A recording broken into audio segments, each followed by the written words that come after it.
Okay है, मतलब सही वियर्ड। तो टोनी जी आप वो YouTube में चालू करके ना फिर आप स्टार्ट बोल दीजिए, तो मैं एक बार टैसी का इंट्रोडक्शन देके आपको थमा दूंगा। तो लाइव आया एडमिशन नहीं? चालू करना है क्या? रीडायरेक्टिव लाइव आ गया ना? हाँ, सबको लेकिन एडमिट कर दीजिए। YouTube में नहीं आया। आएगा, वो अनलिस्टेड तो नहीं है ना, पब्लिक है ना YouTube। एक मिनट पहले देवांग जी, वैभव जी एक मिनट। देवांग जी मिल गया क्या? मिल गया। चल रहा है? Yes sir. सुपर। ठीक है, तो मैं यहाँ से YouTube जो है अभी स्पॉटलाइट नहीं है। दादा एडमिट नहीं, करना चालू करना है तो बोलना, बटना दबाएंगे। हाँ टोनी जी एडमिट करते हैं सबको। मैंने स्पीकर व्यू पे अपना सिस्टम डाल दिया। अब आप स्पॉटलाइटिंग एक बार देख लीजिए और एडमिट कर दीजिए सब लोगों को। Yes, Here we go. View and admit all, mute all. नहीं, म्यूट ऑल नहीं किया मैंने। उफ, खतरनाक जनता है सर। लवली, क्या बात है। 50 plus सीधा already. Fantastic. अरे रजत भाई, सीधा मतलब पहली बॉल पे तुमने हाफ सेंचुरी लगा डाली एकदम सीधा। सो टोनी जी हम लोग शुरू करें? आज्ञा, प्रणाम सर। रजत भाई साहब का आज्ञा ले लो, फिर श्री गणेश करते हैं। हाँ बिल्कुल, मैं captain, always ready. We are ready to launch. Rajat आपका माइक थोड़ा सा लो है, थोड़ा सा वॉल्यूम बढ़ा ले। ओके, तो ये मैंने because it's on my, correct. Yeah, so I'll have to switch when I actually present a video. That's the only thing. हाँ, कोई बात नहीं। I know. So Super. Great. So Tony ji, shall we start off? हाँ sir, Yes. Okay. So एकदम good evening और सुस्वागतम सब लोग गेमिंग जगत के दीवानों। आज एकदम गजब के हमारे स्पीकर्स कॉकपिट में पूरी तरह से तैयार सेशन शुरू करने के लिए। So just before we start, like I would like to very quickly give you a small brief about the Animation Society of India. Basically, it is almost a 2-decade old. Like 2000 में all the artists like you and me, जो हैं voluntarily, it's a voluntary society, and all of us studio owners, friends, teachers, students, together we decided कि we should have a community where we share our work regularly. And since 2001 we've been doing that regularly, and we're like so thrilled that after doing physical sessions, even in our digital sessions, we are able to interact this informally and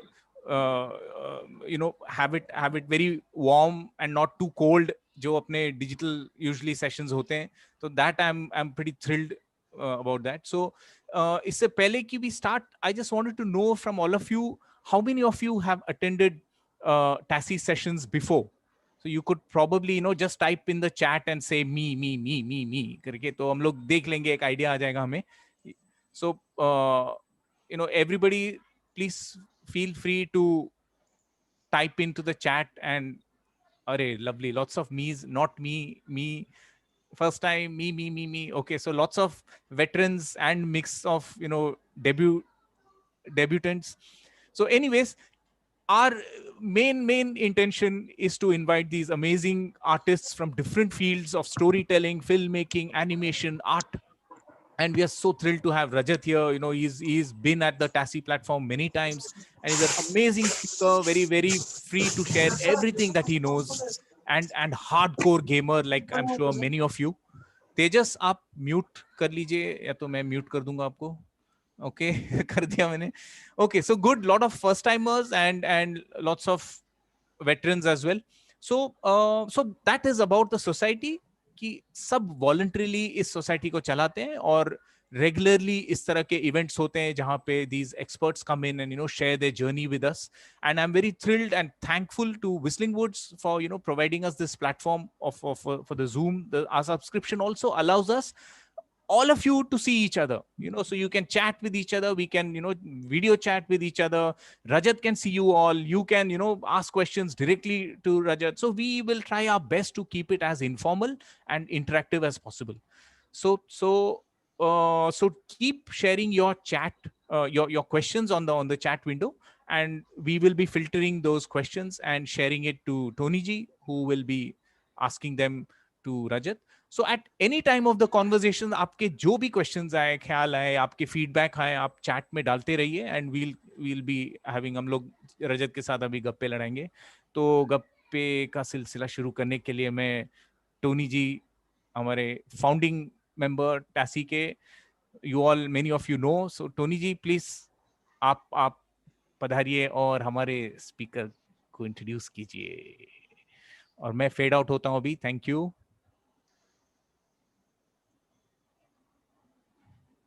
Tony ji, you'll have to unmute Mute. yourself. दादा ने आदत डाल दी mute करके बात करने की, इसलिए जरा मेरा भी माइक म्यूट हो गया था. So thank you, Vaibhav ji. Thank you to everybody who has come in here again, and thank you, Rajat. Rajat is not a guest for us. He's part of the fraternity brotherhood. So very glad to have you back here. It's been a long time and long pending, long overdue. For those of you who don't know about Rajat, Okay. he has had more than 2.5 decades of work in the game industry. And the wonderful thing about him is that he is a very enthusiastic mentor, a very enthusiastic speaker. और जब ये आज का भी session आप देखेंगे, once he gets involved in a session of this nature, he goes all out in the kind of research that he does and the kind of material that he brings.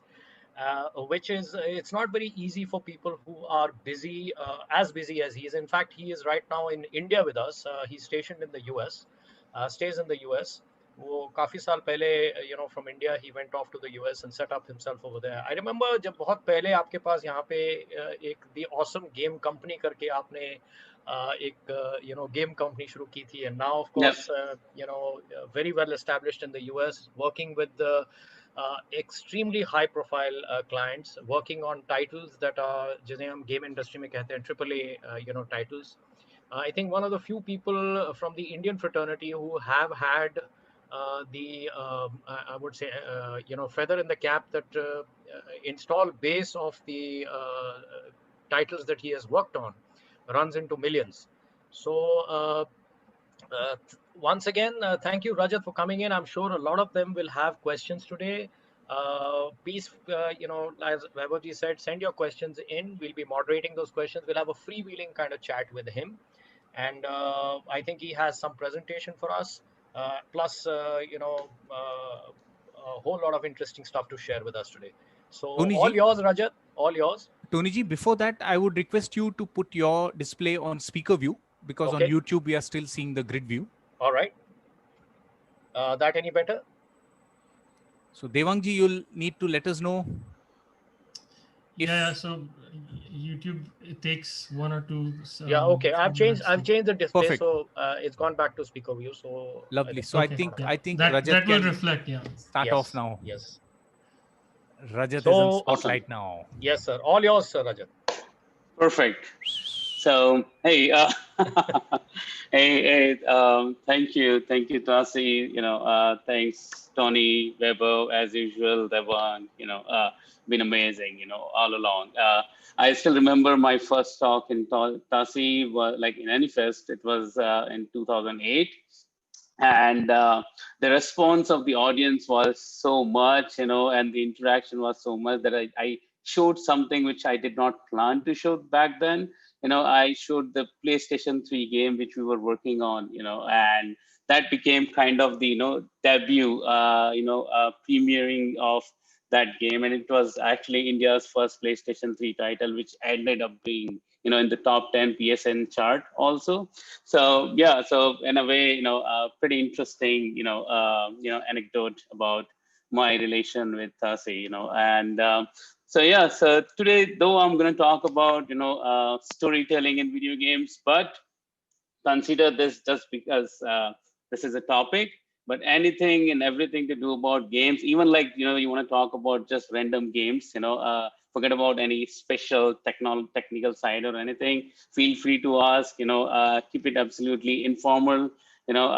Because I guess this is an opportunity where we can discuss. And when it comes to games, I can go on, and I just breathe and live games. So it's actually for for me also, it's amazing to be in this place where I can actually talk about games. So okay, let's begin. I'll just share my screen. Yes. Okay. In fact, I'll share the entire screen so you don't miss out on anything. Just a second. Yes, we can see your screen now, Rajat. Yeah, and now you cannot. Yeah, now no, we you cannot. now you can. Yes. Yes. Okay.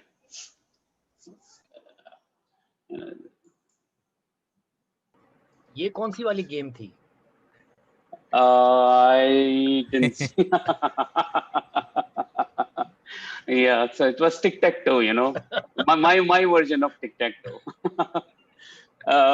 So cool, storytelling in video games. I'm pretty sure this generation actually plays some of the most amazing games, like Last of Us, which is Metal Gear Solid.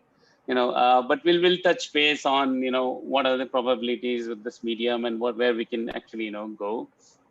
So yeah, so before we talk about the games in general and the stories in games, let me just quickly talk about my story, because I guess that will make a lot of sense as we so this is a beautiful city. I don't know how many of you are aware of this or can actually make out which city it is, but this city is Jodhpur, which is in Rajasthan, and that's the place I was born and raised. That's me. Long time ago. Still black and white, and all that. If you have not seen Jodhpur, you can watch Bandish Bandits on Amazon Prime. Beautiful show.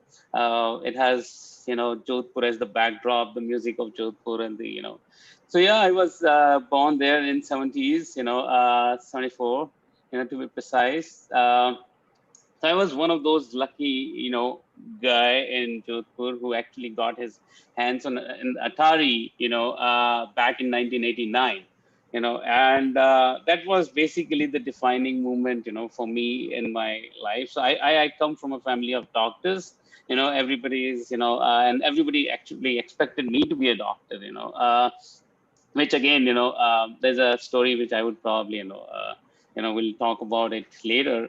But so yes, I got my hands on Atari, and when I started playing, the biggest change happened. I was kind of guy who was not playing as much, but I was observing a lot more.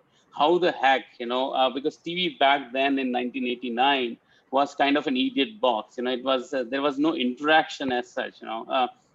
Other than switching on and off and changing the volume and stuff, nothing much. But here I was controlling the pixels, the dots, whatever, because I had no term, for that, and I was controlling that. And that was like, I just wanted to understand and learn, how we could do that. And so, yeah, that became kind of for me that this is something I want to actually make and do or be a part of. And of course, there's another thing which is very important, which I was a big fanboy of, is my backdrop, is Star Wars. So again, I come from that school where Star Wars is kind of a religion more than anything else. So again, bringing these two things and being very curious about making things instead of just following the just regular path. I was and I used to create my own toys and other things. I had only few toys which my parents gave me, but most of the toys I literally had my own version of GI Joe Army, which I created with a lot of, words and pliers and stuff like that. So I have always been, tinkering with stuff. Then then of course, when I started engineering computer science, two major things happened again, so it's like how the whole things are, shaping up. So one of the thing happened was Doom, and I'm pretty sure everybody knows Doom, right? Uh, so it was, like kind of a moment which changed my life completely upside down, and made me like absolutely clear that there is nothing else I'm going to do in my life. Yeah, either I'll just keep on playing games for my, rest of my life, or I'll be probably contributing to this wonderful, industry, and which is, game industry. So, because the intensity in that game, the amount of by then I could actually understand the amount of mathematics and physics were required for that, but it was like too much for me. When I actually looked at that game, it was like, how the hell somebody can do that? So the second game happened after like a couple of years from then, and that game was Epic's game, which is Epic, how we know like Fortnite and all those, and right these days because of their fight with Apple, so they came up with a game called Jazz Jackrabbit, and this is, you know, uh,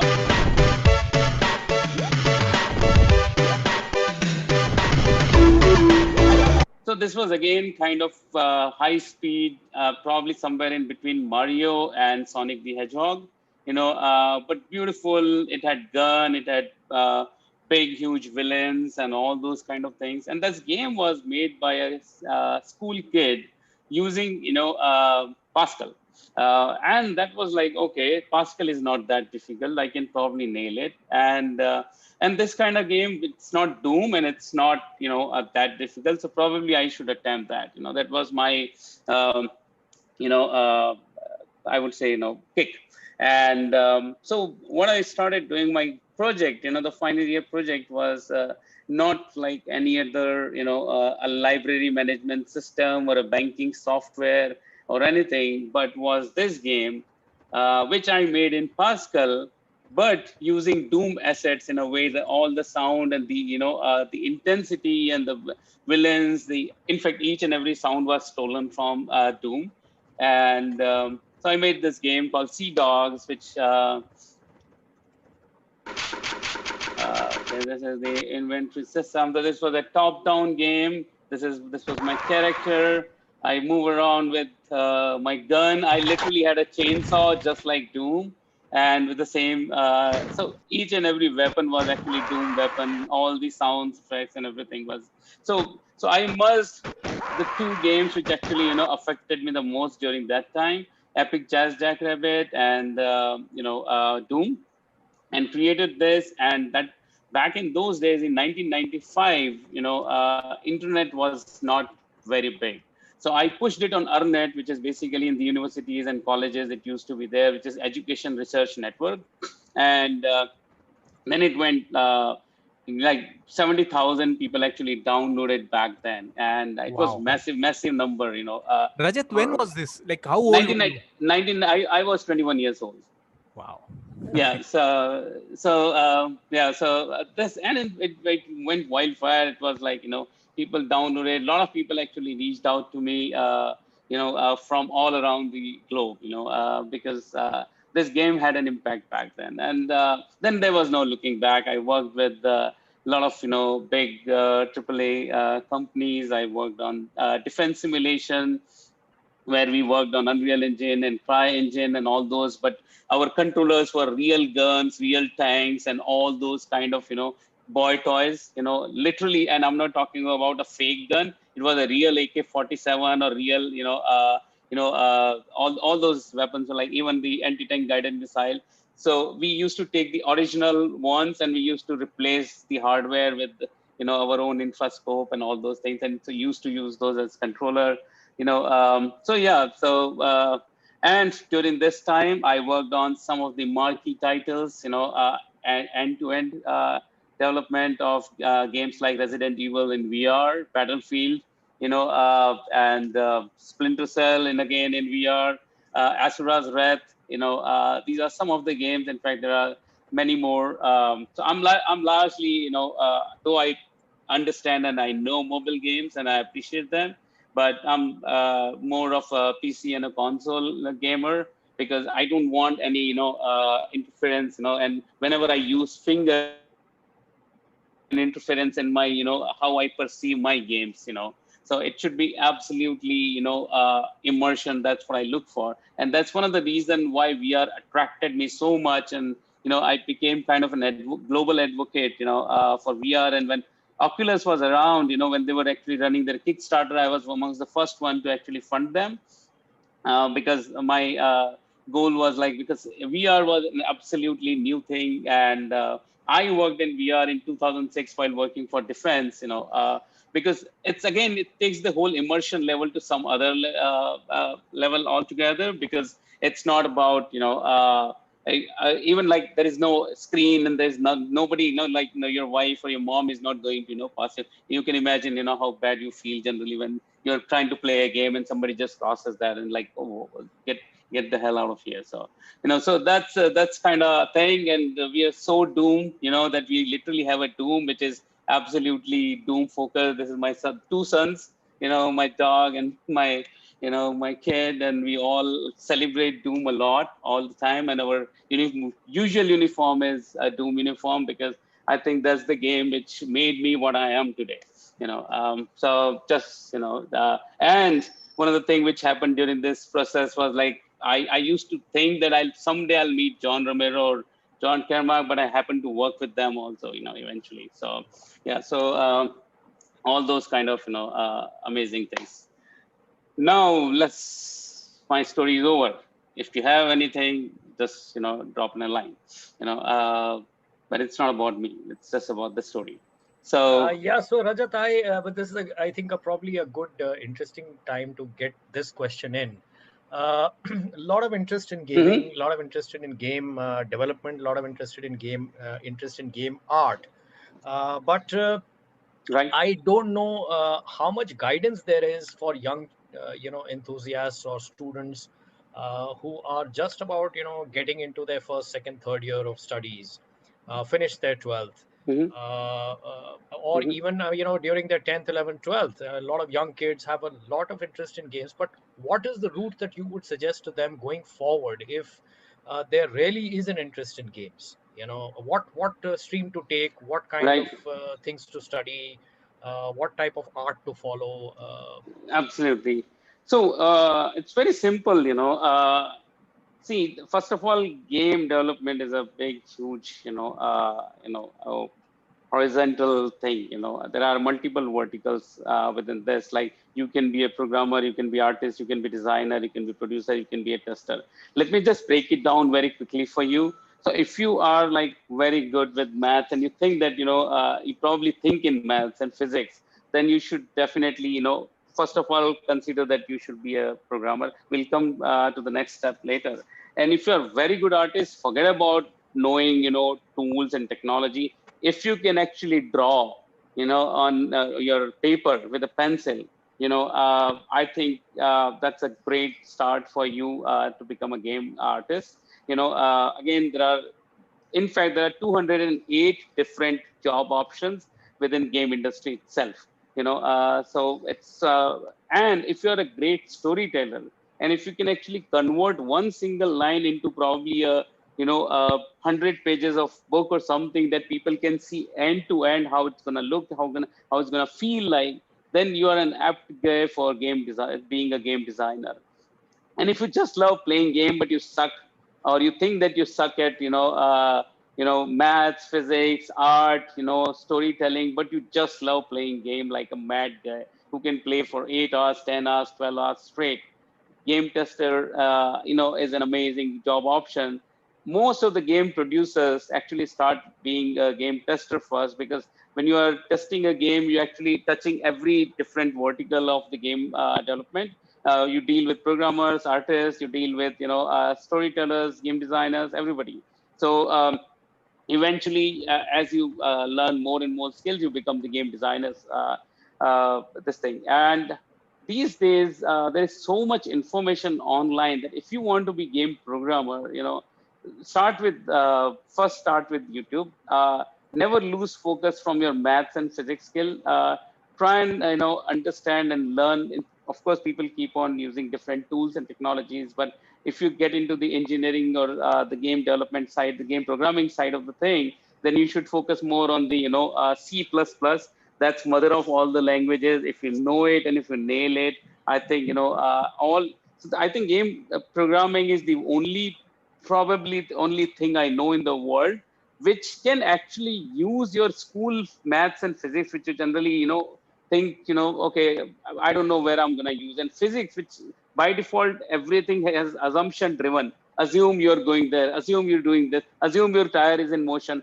In games, you can actually see all those assumptions in practicality. And that's where the whole thing changes for you, like dramatically. Like when you are making a car game, you actually deal with inertia, you deal with torque, you deal with velocity, you deal with everything what you study in your 11th and 12th standard.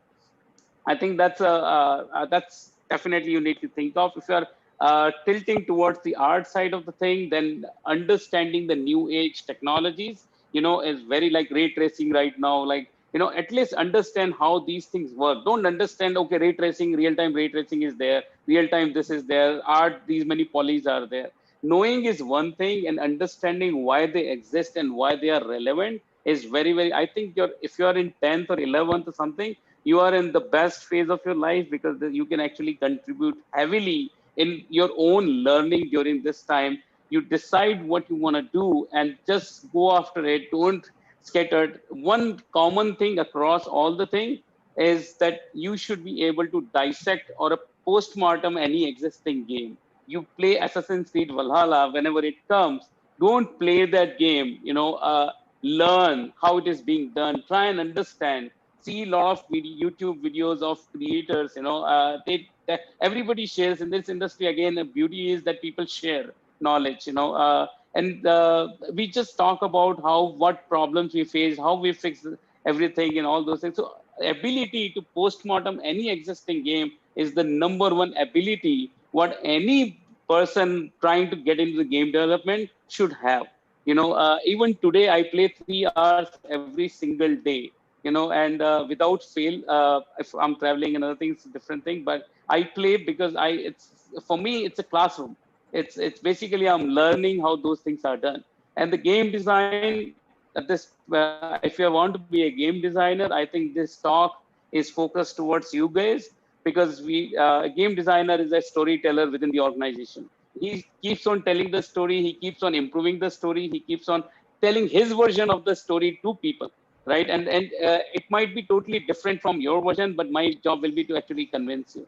So I think, understanding where you want to fit in, focusing on those things, and dissecting and seeing a lot of videos and stuff. I don't think there is a lot of colleges in India, but there are some. You can prepare to be there, or it's better that you see if you can actually go in USC or Full Sail or DigiPen of the world, because that's where not just the money and other thing, it's basically the amount of knowledge and the experience they have. That's gonna really, really play out good. So could I answer the question, Tony? Yes, I think lovely. I think that's invaluable advice that you've given. Rajat, one I small think- thing request: if you can pause the screen share, we can see you full screen when you're talking. Otherwise, the Okay. हाँ, screen वो takes up और actually sir I- जिनके पास dual monitor है उनके लिए कोई problem नहीं है, जो सिंगल अच्छा। मॉनिटर वाले हैं उनके लिए वो प्रॉब्लम होगा. okay. Okay. बट हियर अभी इज तो आगे बढ़ते हैं. हाँ, here is an interesting question जो हर बार हम लोग इनको एंथू कटलेट्स बोलते हैं, क्योंकि ये ये सवाल जरूर आना जरूरी होता है, तब तक मतलब श्री गणेश होता नहीं है सेशन का, कि सॉफ्टवेयर का यहाँ पे, सॉफ्टवेयर टूल्स का यहाँ पे कितना इम्पोर्टेंस है. I mean at least for the film or story point of view, where too much of technicality does not really matter for the end user. Same है यहाँ पर भी बॉस. मैं बड़ा सिंपल जिसको बताता हूँ.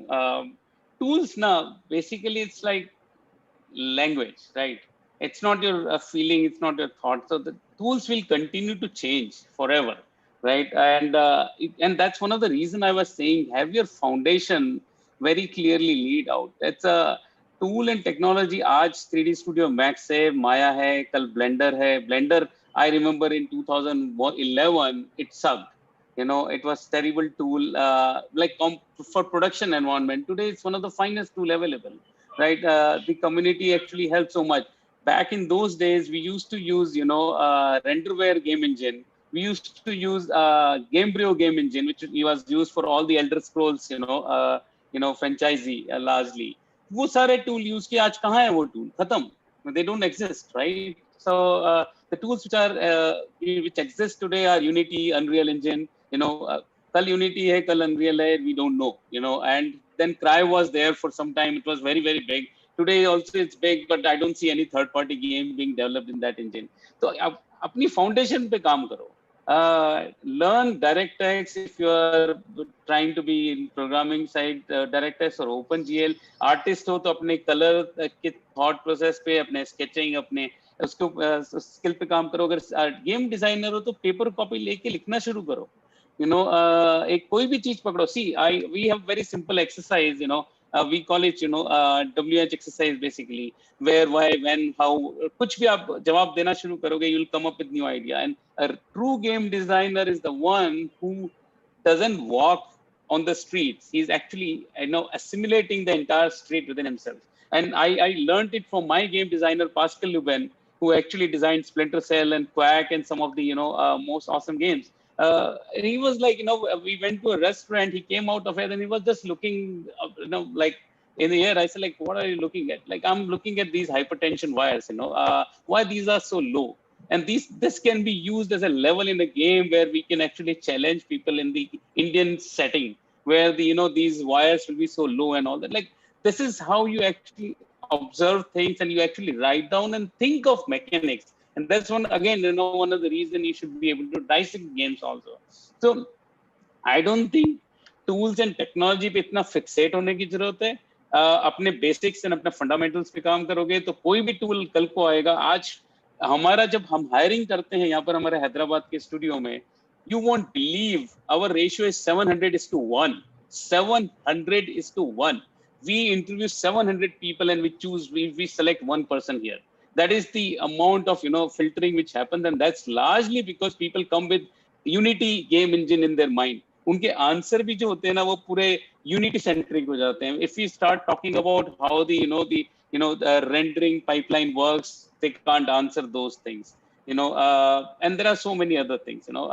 They can be good in Unity, but I'm not the one who's necessarily going to use Unity in every single project I do. I'll be using Unreal. I'll be using my probably in-house game engine also. So fundamentals पे काम करो. I think you will go a long way. Baki, Unity is a good way to start if you want to understand how game engines and other things work. It's very simple, very easy. Community is huge. YouTubes and other things are like full of those. कुछ भी try करना है, simple prototyping करनी है, take Unity, you can do that. But regardless of all those things, work on your fundamentals. Otherwise, fade out होना भी बहुत मुश्किल नहीं है. So it's industry, man. Awesome. People So just अब आप disappear. थोड़ा take some time and now let's go through your entire story and then we can come back to Done. there are a lot of questions that are coming in, so I don't want that to derail Sure. the entire presentation here now. No problem. So what is the story? Very simple. Structured sequence होता है. हमेशा there is always a structure. We go in an order. This is what is happening. That's what is happening. If you guys have played Last of Us, raise your hand. I'll see it later. We can use that as a post-mortem here. Suraj Hajari did that. A point conclusion or realization suddenly could strike hota hai, oh my God, and then moment of reflection, you go back in, So if you now associate this with Last of Us, right, there is a story element. Joel was there, Joel was killed, then the rising action, you introduce Abby, and the whole thing is, boiling between these two groups, like Walking Dead, वगैरह, and all those scenes you'll see. एक पूरा action field sequences होता है. Then you reach a place where you realize even both the characters are probably right at their own end, and then the whole thing comes down, and finally Ellie forgives Abby. Those who have not played this game, I'm just trying to say there is always a curve which even if you play a music instrument, That's what we do all the time. We create conflict and we resolve the conflict. And that's what, a basic story or basic, philosophy of music is. When you're playing guitar, you did it, and then you just bring it down, and then you just, so this is how a basic structure. So this is what is the story. If you still have a question, shoot, we'll, and what is interaction? As simple as, switch, right? I press this and something happens. That is interaction. So there is an event, there is something you do, and of that, there is an effect. So there is a feedback given to that. So that is interaction. So now you know what is story, and you know what is interaction. So what is interactive story? So interactive story is where player is actually in command, and based on the actions of the player, the entire story is actually changing or taking shape. And what are games? Games are basically your interactive story. We'll come back to the Candy Crush and other things also. Basically, so we give all the options. We give tools and technology, tools and weapons and characters to the player, and then player can decide how to do this thing, right? So there is an interesting way of telling story in India. Ek tha raja, ek thi rani, dono mar gaye, khatam kahani, right? So so this is a classic story. There was a king. I didn't know how many people would speak in Hindi. So but actual fun is saying that in Hindi only. But of course, there was a demon. Demon killed both of them. Dono mar gaye, khatam kahani. Right? It's as simple as that. So now, how the interactive story plays out. Ek tha Raja, ek thi Rani. Now choose your character, whether you want to be Raja or you want to be Rani, right? And the entire story can actually change the direction, how it actually plays out. And that's the beauty of the system, where we are not, forcing you to be a Raja or a Rani. We can always do that, but I'm just saying that these are still options. Now when demon attacks, you have options now. You can fight, you can escape, or you can call friends. Even when you want to fight, you can use sword or you can use a bow and arrow. Like again, going back to The Last of Us, right? You have bow and arrow. You have the flamethrower gun is also there. You have shiv. So many things. Any game you pick, you have options to do. You can, like, even in Mario, let's take an example. You have to jump on that turtle goes. You can always skip that, right? If you're a skilled player, probably you can actually get away with not by killing. And that's why stealth game actually, are so successful, because you can actually go out and just do the gun blaze, everybody, or you can just go in stealth and finish the entire game and without touching anyone. If you love Dark Souls, if you love Dark Souls, raise your hands. One of my favorite franchisee. Again, there is a guy who finished the entire Dark Souls in an hour. He just kept on running. So there is no definitive story.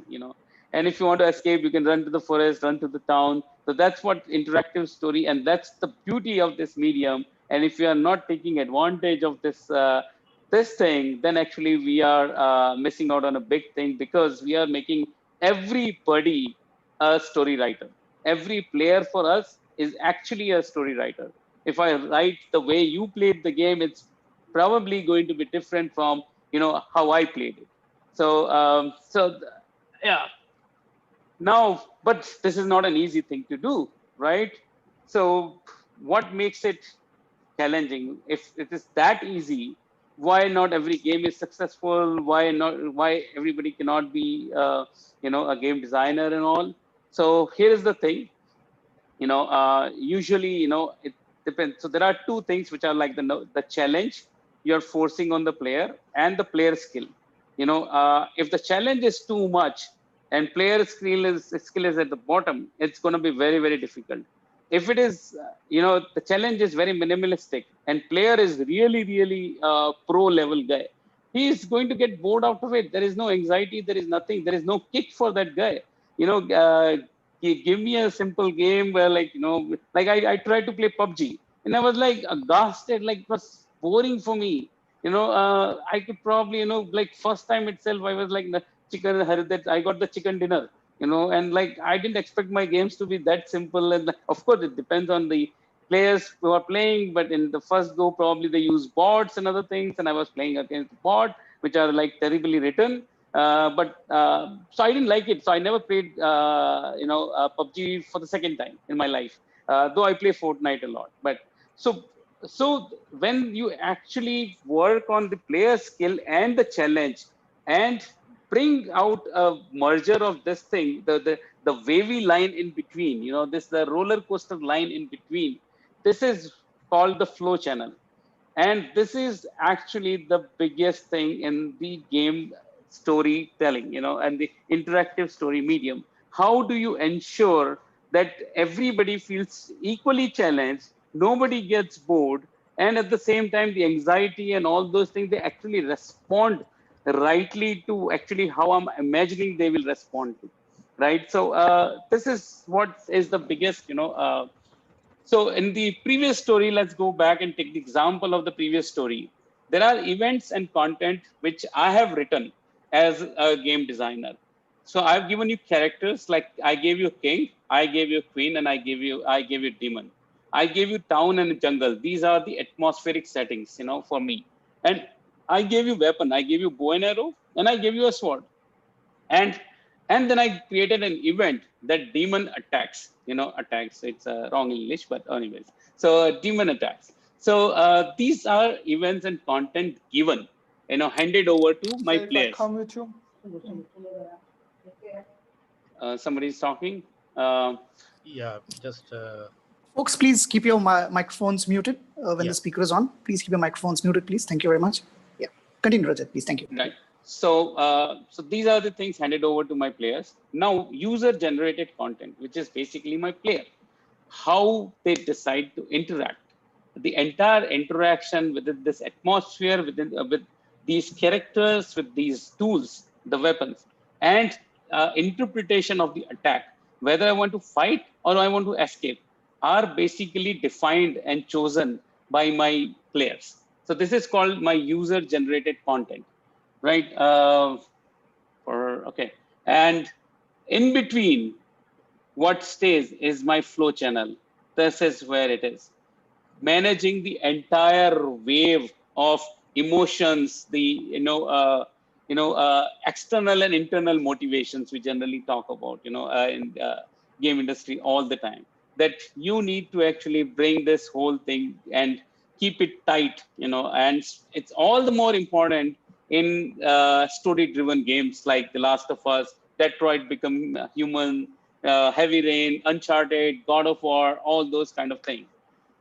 Now, I'll keep on going back and forth in this one, because we talked about what the stories are and the interactive stories are. Let's talk about what who are the guys who actually do it, and then we'll come back to the same topic again.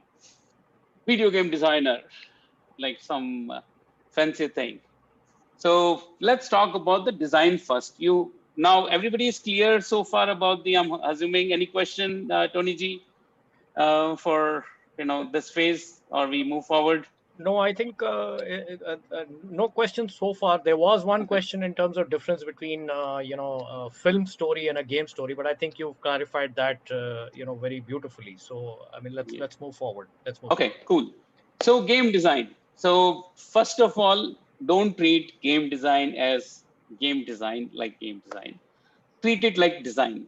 It's like it can be industrial, cars, fashion, interior, and game. Game is a small little chota mota part of the overall design thing. There are the philosophy of designs never change. We all know usually, beauty, strength, and we talk about those things, and the same philosophy, the same thing goes here. So this is, so understand that design is the most important thing, first of all, and then we'll talk about the game design part. Very, very naive game design, which I probably hear at least 7 to 10 times a day. People keep reaching out on WhatsApp, Facebook, mails, and all LinkedIn, all sort of mediums, and they say, I have an idea. And I think, I can sell you the idea, make a game. Like, what the hell? We are like pretty, so I consider idea is like a deep hole. Everybody's got one. There is nothing great about having an idea. It's all about how you actually execute. But there are a lot of people who have successfully, taken a very small little idea and created the game, and without having a proper design thinking and all those kind of thing. Very, very simple approach. But we consider this as a naive game design. you know uh, then this is what I was talking about, how we generate the ideas. We generally answer what, who, where, when, how, why.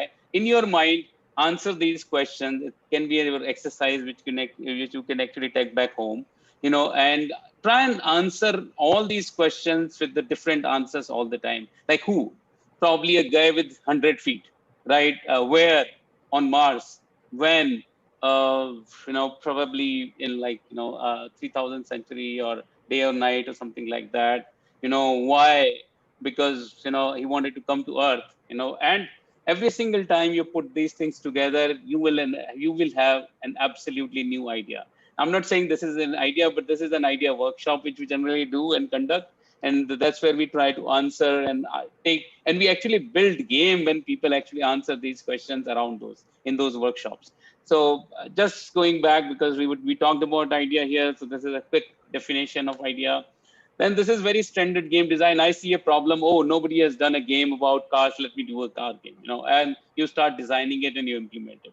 Or you think, oh, nobody has done, LGBT kind of game. Okay, let me put that LGBT context within The Last of Us, and probably, it will either sensationalism or something good publicity, because we're supporting that community, and you see it as a problem, you build it, and you give it to people. That's up to you how you see problem.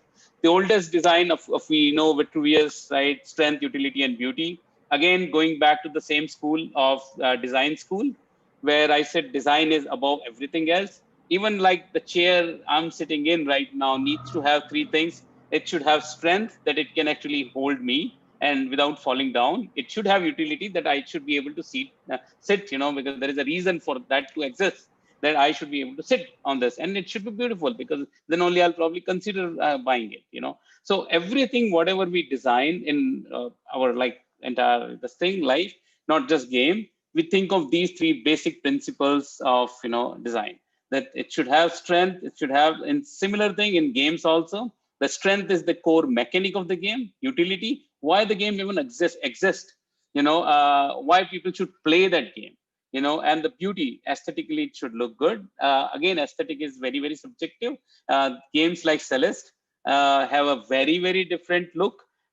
Game like Minecraft has a very, very different look than The Last of Us, or than the Mafia Definitive Edition, which is again a beautiful remastered, or remake, actually, not remastered, as a version. So I consider this is one of the finest thing of, and that's the philosophy we follow in our company. We call it Da Vinci design model, where we sketch each and every event which will happen in the game, each and every character, what will happen in the game, and then we try to model them and we prototype them, and we see whether it's still fun or not, and we go back and do this. One of the most beautiful visit I had was in a museum in Florence, where they had all the Leonardo da Vinci's models, which were really created. So he did not, Leonardo da Vinci, when he actually created all those things, he did not build the models. He just sketched them so perfectly and so scientifically correct. When people put them together, they actually saw those as a functional model. One of the thing in the chariot, what you see in Bahubali movie, with the blade in front, Rana writes that. That's Da Vinci's sketch, which was taken. There is a prototype of that, with a working model of that over there. They took it, they created the entire mechanic within the whole thing. And this is what we do right now also. Whatever, even like somebody is trying to explain certain things within the game, that this is how it should happen, we actually sketch and show, because that way everybody has a mental picture, because the game designer is the guy who has the mental picture of how the game will actually look like, and it tries to actually, demonstrate the same thing to everyone. Programmers are programming, artists are executing the dream of a game designer, but game designer knows. So usually that's, and there is another approach, which is Minecraft approach, Rolls-Royce bespoke design. Everything is based on the user feedback. People create, people do all those things. The Rolls-Royce does, they have 65 million different shades, each and every screw of the car, each and everything, which is visible to you, can be customized, and it's always back and forth, back and forth, back and forth with the client, that this is how I want to use it, and then the car gets delivered to you. And it's absolutely, your car is going to be, can be, one-on-one on the planet Earth itself. It's up to you how unique you think, and that's what Minecraft does. But this is what I generally believe in. This is our storytelling mechanism. Since we are talking about game designer, let me quickly talk about how they do things. Winning percentage, where we, again, everybody should be, you can be a couch potato, like, I just take my controller and I'm like playing like this, but I'm playing like a Spider-Man in the game. I'm playing like the, Doom Slayer in the game, and I'm like godlike. I have the complete control over everything I do in this game. So even if you are, a couch potato, you're like a jobless guy, but in the game, we play with your psychology that the winner is you. Nintendo's tagline though, but yeah, that the player should actually feel satisfied. People, they should be doing things what they might not do otherwise, like survival horror games, right? Where, when are you going to see that? Of course, pandemic actually made us see a bit of that, how the whole survival will happen, and other thing. The difficulty of level and all those things are rewards versus punishment. When the game ends, when all the, all your earnings so far, whatever has happened, has been taken. Like in GTA, classic example, you get arrested, you go to the jail, some money is taken from you, you come back, this is basically your punishment. But the reward is probably you could do certain thing which, you will not do otherwise. You rammed into some cops, don't do this in real things, but real life. But and winning percentage, that's where the biggest balance comes. How you actually manage, that not every time you should win and not every time you should lose. In either case, you will drop the game, right? So managing these things, and that's again deconstruction, post-mortem, is very important. More you play, more you see, more you play with Excel sheets and stuff, basically, like what are the permutation combination. One of the game I keep recommending, board game, and one of the thing I keep saying is that, every wannabe game developers should definitely play board games, because I think board games have reached that level where games are still trying to reach. Classic example being D&D, one of the most amazing game ever done in 1974, the same year I was born. Two things, came to this planet. So D&D, if you watch the Stranger Things, constant, references come for D&D and all that. And because the class system, the weapon system, the entire thing is done in so much detail. And, when you actually feel so frustrated, when you feel elated, all those things actually mean a lot to a gamer. So again, as a game designer, Unholy Alliance is an important, you are the hero. You are not watching the hero's life, you are the hero. Suspension of disbelief is basically very, very clearly the same thing, that, you start believing where you are in the game. And again, you play Last of Us, never ever you'll feel like, and you play God of War, always you feel like you are Kratos, right? If something happens to Kratos, it happens to you. Moral clarity in the game we actually structured in such a way that while playing itself, without telling you, you figure out whether your character is a dark character or a good character, the opponent is wrong, or how wrong the opponent is. Like, again, amazingly written, lot of arguments happening about The Last of Us, but amazingly written, two sides of the story, and then, bring them together. So suddenly you start believing, like, okay, Abby is not that bad, though she killed my father, or like my guardian, but still not bad, right? So let me just forgive her. And even if I would have been given a choice to choose whether to kill her or to forgive her, I would have forgiven her. And that's the beauty of how you write the entire system, that without mentioning, just by the act or by the environment, we give you the moral side of you and your opponent. Mutually assured destruction. There are classic example I keep giving is like Assassin's Creed and some of the game where you can actually jump from here to here and you don't die, but you probably die. But sometimes you jump off the hill or some this thing and you still don't die. So making sure that what is acceptable by the end user is again a very slippery slope. You need to do it right, and you need to like in Assassin's Creed, you step in the water in the first one and you just die.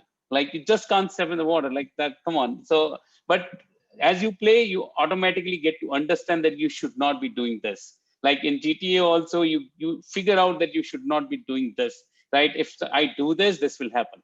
So in Mafia Definitive Edition, like if you actually overspeed your vehicle, you get a ticket by default, even if cops are not coming behind you, right? So it's mutually assured destruction, MAD.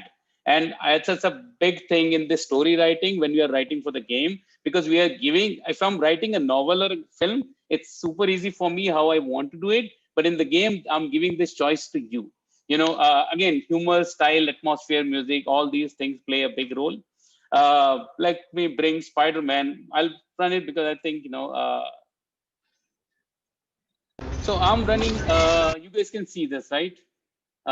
So I'm running two things in this particular video. First one will be of the movie, and the second one will be of the game. Same sequence, same style, but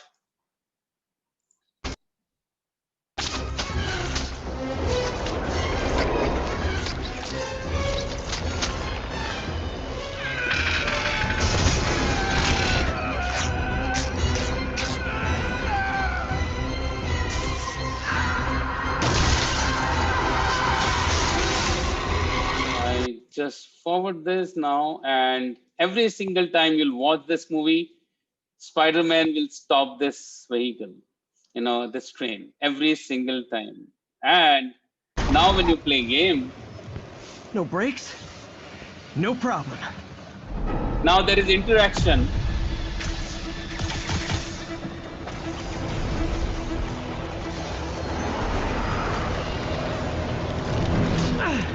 That totally worked last time. So he literally Yuri, referred to the movie. It totally worked last time. Because of course you can't hear, I know that, but there is subtitle here.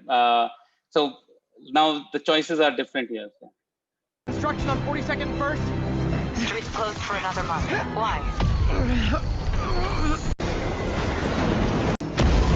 So now thing which changed in this particular thing is not that in the game there was interaction, not that the same sequence, but who stopped the train? In the movie, Spider-Man stopped the train. In the game, you stopped the train. You are the Spider-Man. And that's how the interactive story and the storytelling actually happens in the video game. That whenever we plan something, we envisage something, we have to think from your perspective, not my perspective. So is it here? I'm assuming. So moving Rajat. on. Carry on. Super. Okay. And Rajat, cool. we can hear the audio as well. Yeah, the audio. you is could? visible. The audience. Oh, Yes. We are oh, having wow. comments from them saying they can all hear it. Super. Okay. So Awesome. it's playing fine. Now, nice. Goes to the next. Stories in games can be as simple as gameplay mechanic. Now, I took an example of Temple Run, right? And here we are seeing Tetris. What happens when you are playing Tetris? You have anticipation. ठीक है, अब क्या होगा? अरे ये गिर रहा है. अरे इसको मेरे को इधर करना है. Tension बढ़ रहा है. जैसे जैसे line ऊपर जा रहा है, like my oh shit.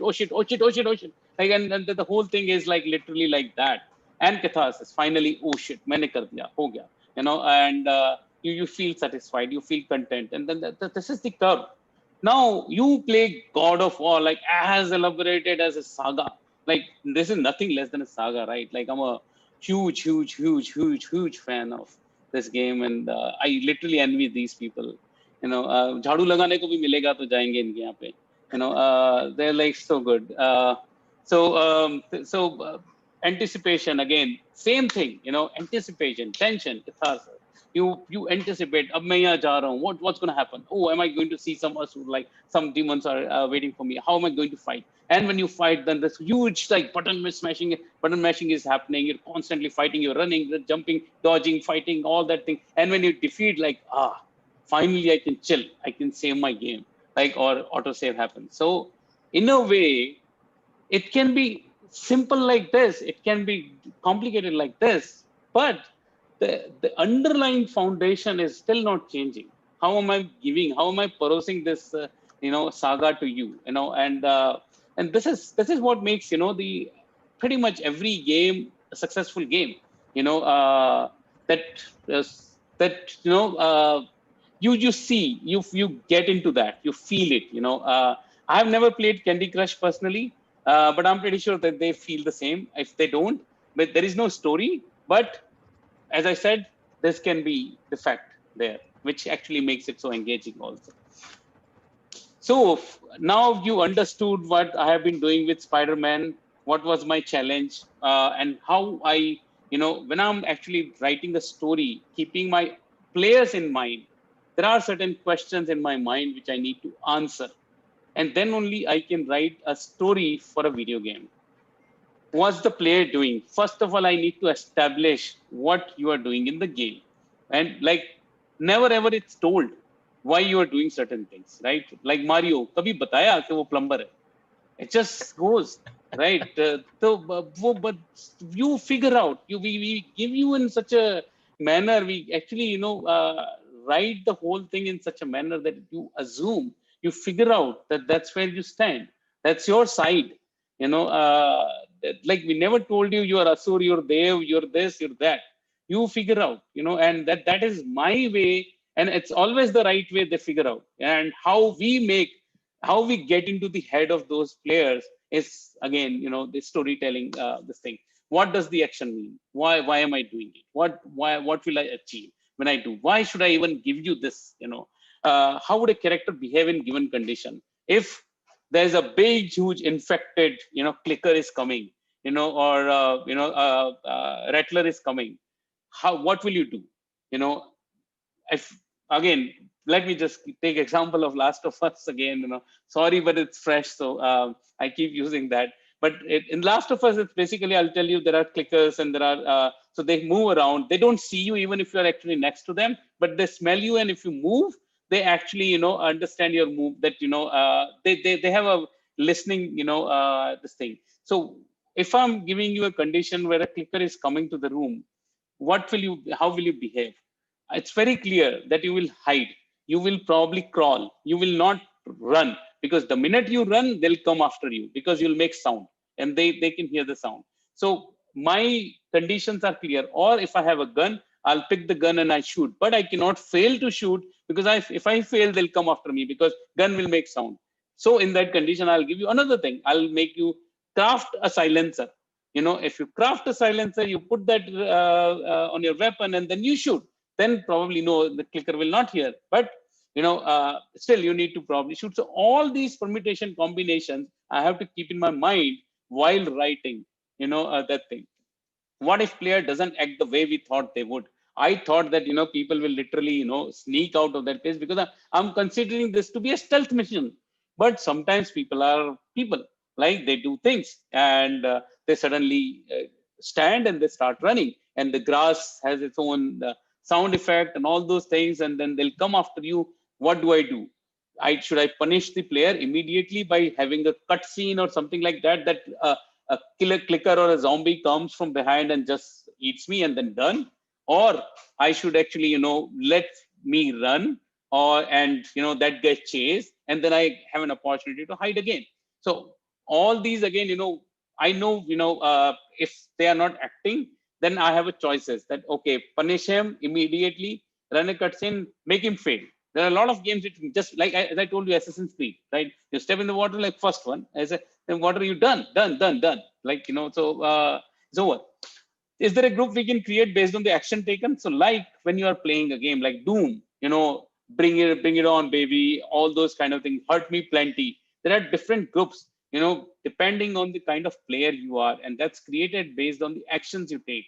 Am I kind of guy who'll keep on running and keep on gun blazing, or am I the guy who'll probably hide behind, shoot, run, go, shoot, or I am. So there are different buckets of players, and I need to actually put certain conditions when I'm writing the story, that for pro player, there'll be 7 enemies in front of you with probably health of 300%, and with AI which is at 100% proficiency right now, versus somebody who's an absolute noob, probably will have probably 2 enemies. I will put, the health is 100%, the AI is like dysfunctional 30% or 40%. So I create different groups, I put them in the group, and I create branching accordingly.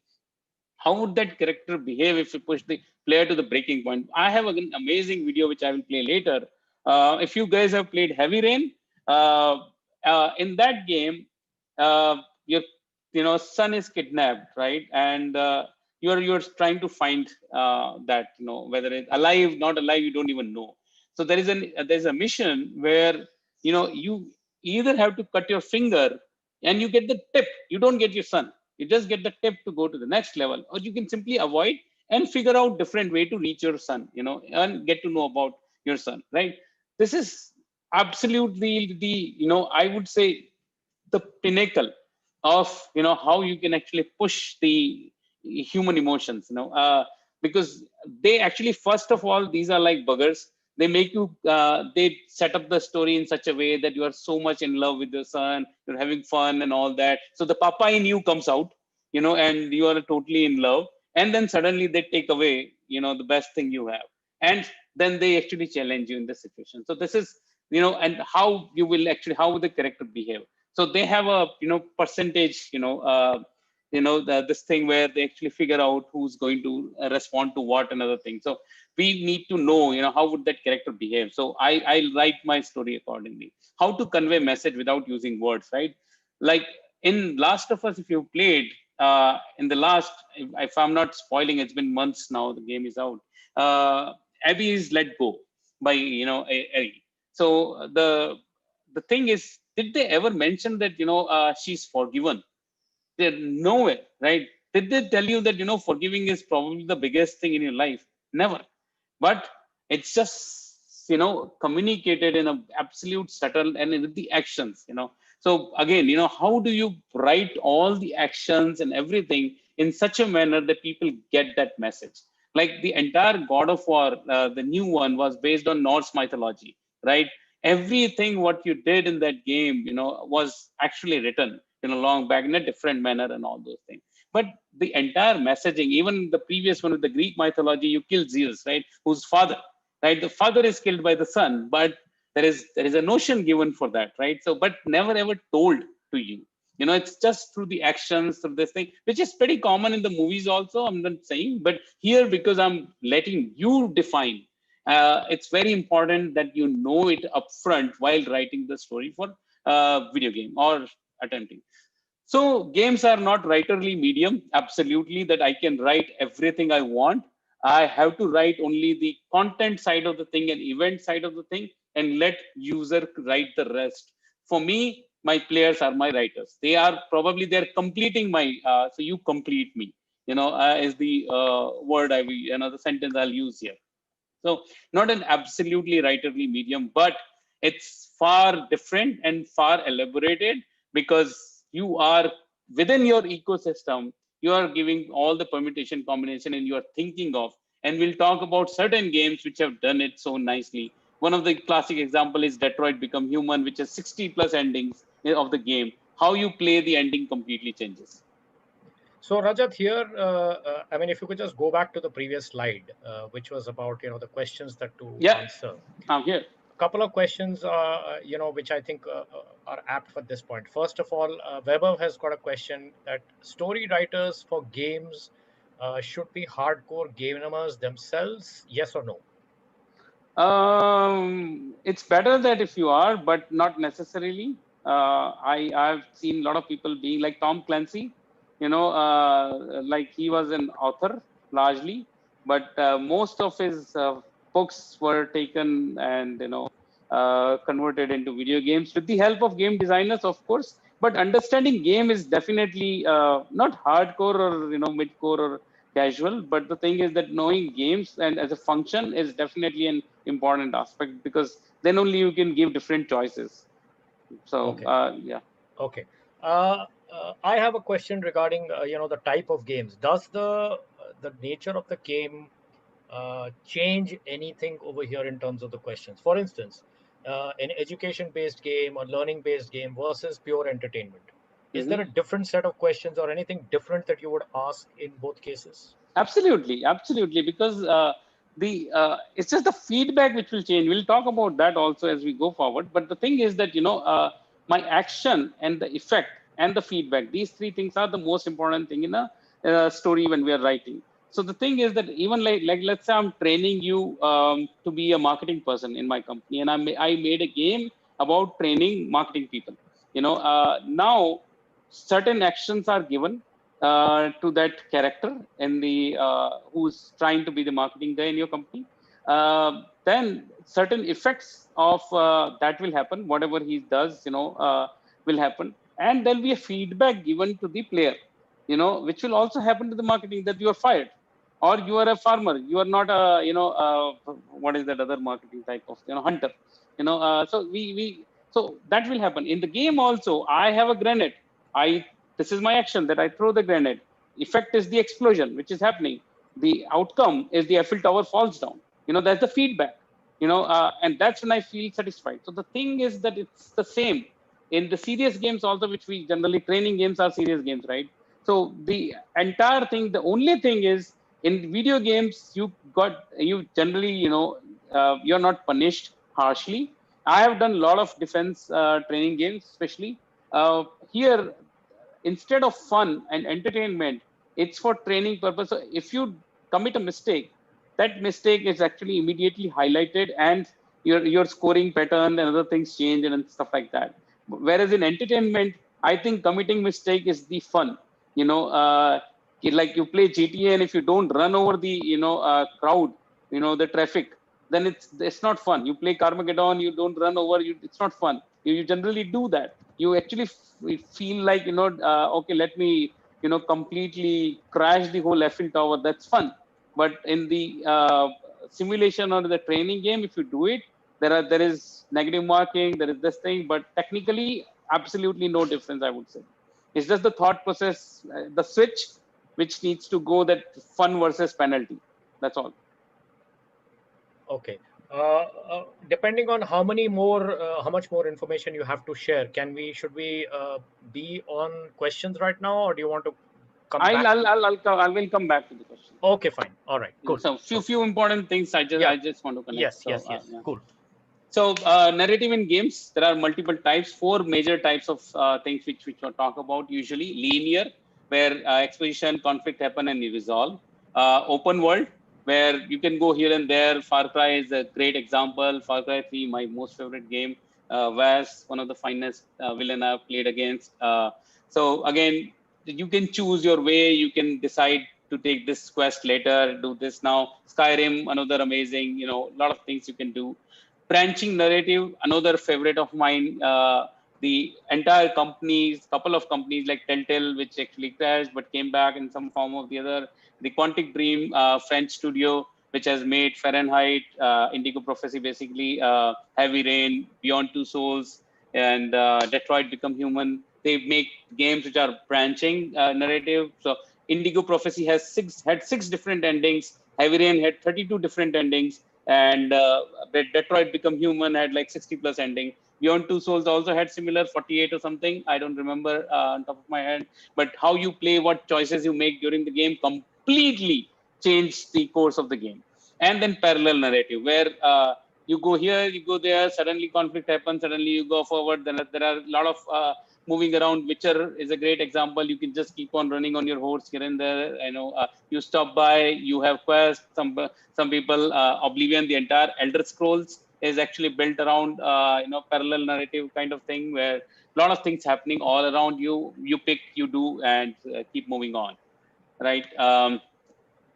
Then again, I discussed gameplay already, but then there is another method: interaction, cutscene. And especially Sony exclusives are known for having this kind of storytelling, that you do certain things and then suddenly the control is stolen from you and a story plays out. There is one cutscene in Metal Gear Solid which was like around 80 minutes and overall 9 hours of story. So in a way, you are actually making a movie in 9 hours of absolute cutscene. Cutscenes are basically when you can't interact and you just watch, right? So this is Metal Gear Solid is Final Fantasy and all these guys, studios are known for that kind of storytelling. Then there is another type of narrative which we generally do, always in control, but characters talk around you, events happen in front of you, but player is always in control. Never ever there is a cutscene which is like, so Half-Life 2 did amazingly, Portal did amazingly. Never ever your control is taken from you. You're always in control, but all the big events and other things, suddenly it happens. You're asked to look at your right, left, and other things, but that's about it. So that is a very, very different. It's definitely probably way too complicated to do that, and that's why you don't see too many games with that kind of thing. But if you can nail it, that's one of the finest narrative you can, because you're still in control, you're still seeing larger than life things happening around you. Then there are allies who keep updating you about next thing without losing gameplay. So this is the kind of game which we are making right now. It's called SGS. Again, as I took the liberty in 2008 talking about my PlayStation 3 title, I'm taking a liberty of probably showcasing a quick teaser in the last, of my game, which is coming up very soon on PlayStation VR. And there I have a robot with me, and he's constantly talking to me. Claptrap was there in Borderland, associating the story, telling you the missions and other things while the story is on. Then player takes an action, game has an effect and narrative. This is the one I was talking about, that this is how we actually do things. Interaction, cutscene interaction, classic example, Metal Gear Solid.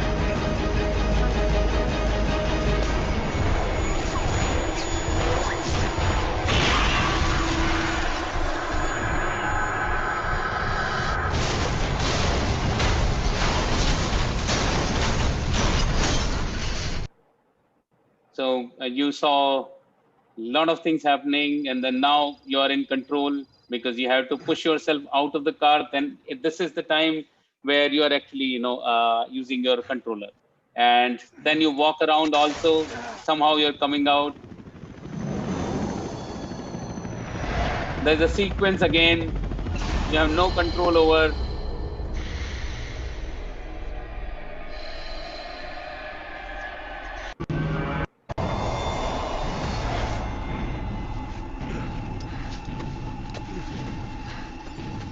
Cutscene, and now the control is again in your hand. Let's go. Get out! Hurry! Hang on! So it's a constant progression. That's how this keeps on working. It keeps on giving you control. You start running, you start walking, you start getting on the horse, and then the cutscene continues. And that's the whole thing. Like, several games, like they literally cut the game like Spider-Man, and then there's a sequence which happens, and then you again get into the mission and all that. And then this is the action feedback loop where you're fighting. This is happening. Events are happening in front of you. All the feedback is given in front of you without taking the control out of your hand.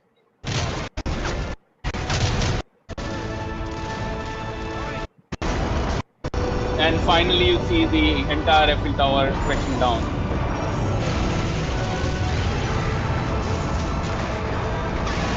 You are still in control. Larger than life thing is happening in front of you. You can completely miss that also. Like, they're not forcing the camera, that you have to look at that.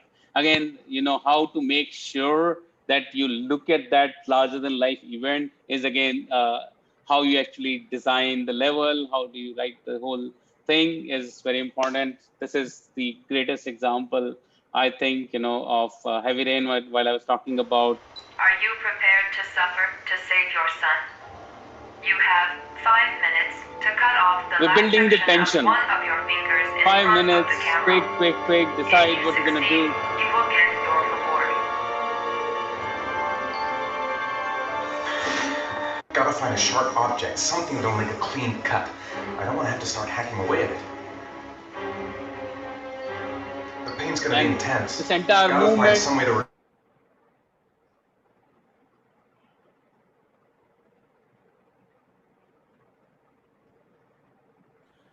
I think Rajat dropped out. He's back.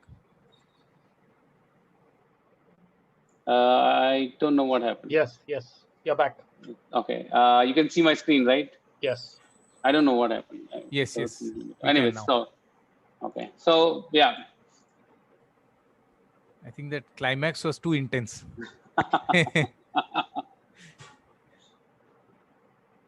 They don't want to see your fingers cut, Rajat. Yeah, so I'll skip this part because this is kind of brutal. But yeah, so the tension was built. The music plays a big role here. Your the intensity of the choices given that are really quick and heavy. Time is there. Reward, you don't even know what's reward. You don't even know what's the tip. But you take a leap of faith. And you can also avoid that. Again, so very quickly, let's talk about what future holds. A lot of things are in present also, but we'll talk about it. So so this is Detroit Become Human. All you can see all the choices in this particular one, that you can use gun, you can sacrifice yourself because that guy has actually a girl, and you can reassure, you can tell the truth, and then based on what choices you are making right now, the entire so this is the current thing, which is still very complex and I would say amazing to see, but still all the choices have a very defined way of reaction, which is also written in your story. So then mission successful, the girl is saved because you lied, you said that you don't have a gun, but you reached and all those things. If the claim you be sympathetic. So basically all the art of negotiation you do, to save this girl. The robot is actually a deviant, basically turning into, it's got its intelligence and try to, come out of that thing and want to invoke his own thing. So what is changing? Let's talk up. So keep this scene in mind, that there were certain conditions and that all the conditions had certain things. So now AI is using, fuzzy logic, which is a technical term. If somebody is aware, can ask a question, not aware, ask a question, not pre-written. The speech of characters are absolutely environment aware. So imagine a game, let's just, forget about what's written here. So already we are talking about having branching narrative. We're talking about choices given to the player and giving them like sword, bow, and other thing. What is next to this? That's already enough. But what people have been experimenting, and soon you're seeing, because the computers are powerful enough, is that the opponent characters are becoming environment aware. They retain what, as a player, you have done so far, what you've done now, how you spoke to me, what you spoke to me, what was the context. Did I actually, if there is a mug over there, did I take it and I drank my wine? Did I do all those kind of things? And based on that, and nothing is written in my, story, but that character, the opponent character, will react according to the situation and the circumstances and the events. But how many possible scenarios you have to actually feed into the machine, to be able to reach that level, is something which is going to be amazing, and which is happening now, that AI will not react the way we. Again, I don't know why this screen share is going off. Is it back? Yes. Okay, I don't know. I'm just thinking. So, anyways, so the thing is that the AI is taking all those decisions. You are not saying, okay, if I say hello, say hi.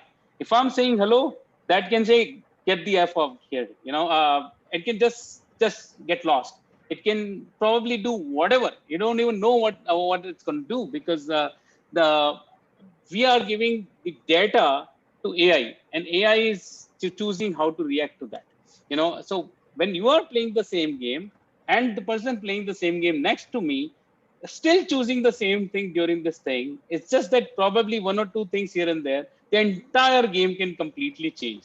So how it is different from the game we just saw, there we say, okay, I have a gun and I lie, then that guy it probably starts believing in me because I'm being affirmative and all that. But in the past, when I actually walked in the room, I spoke to the police.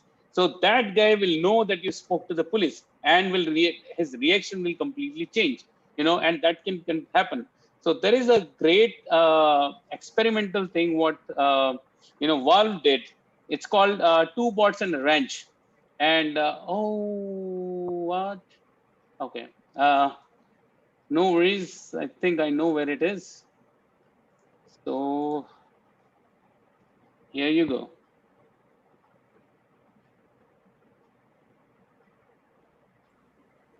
So Rajat, is there supposed to be audio in this? Yes, there is audio. Okay, then maybe you need to share again. Hang on. Yes. Okay. Yep. It won't be so. Can you hear it? Yes, Okay. yes, When you perfect. get pushed by a bloody crane. What kind of monster locks a traffic cone in prison? It's unconscionable. It doesn't even make sense. So if you get time, do watch this on YouTube. Two bots and a wrench. And here, one character is the player character. Other character is absolutely AI character. Nothing is written about that character. That character just exists based on what I'm talking, what I'm doing with all the props here.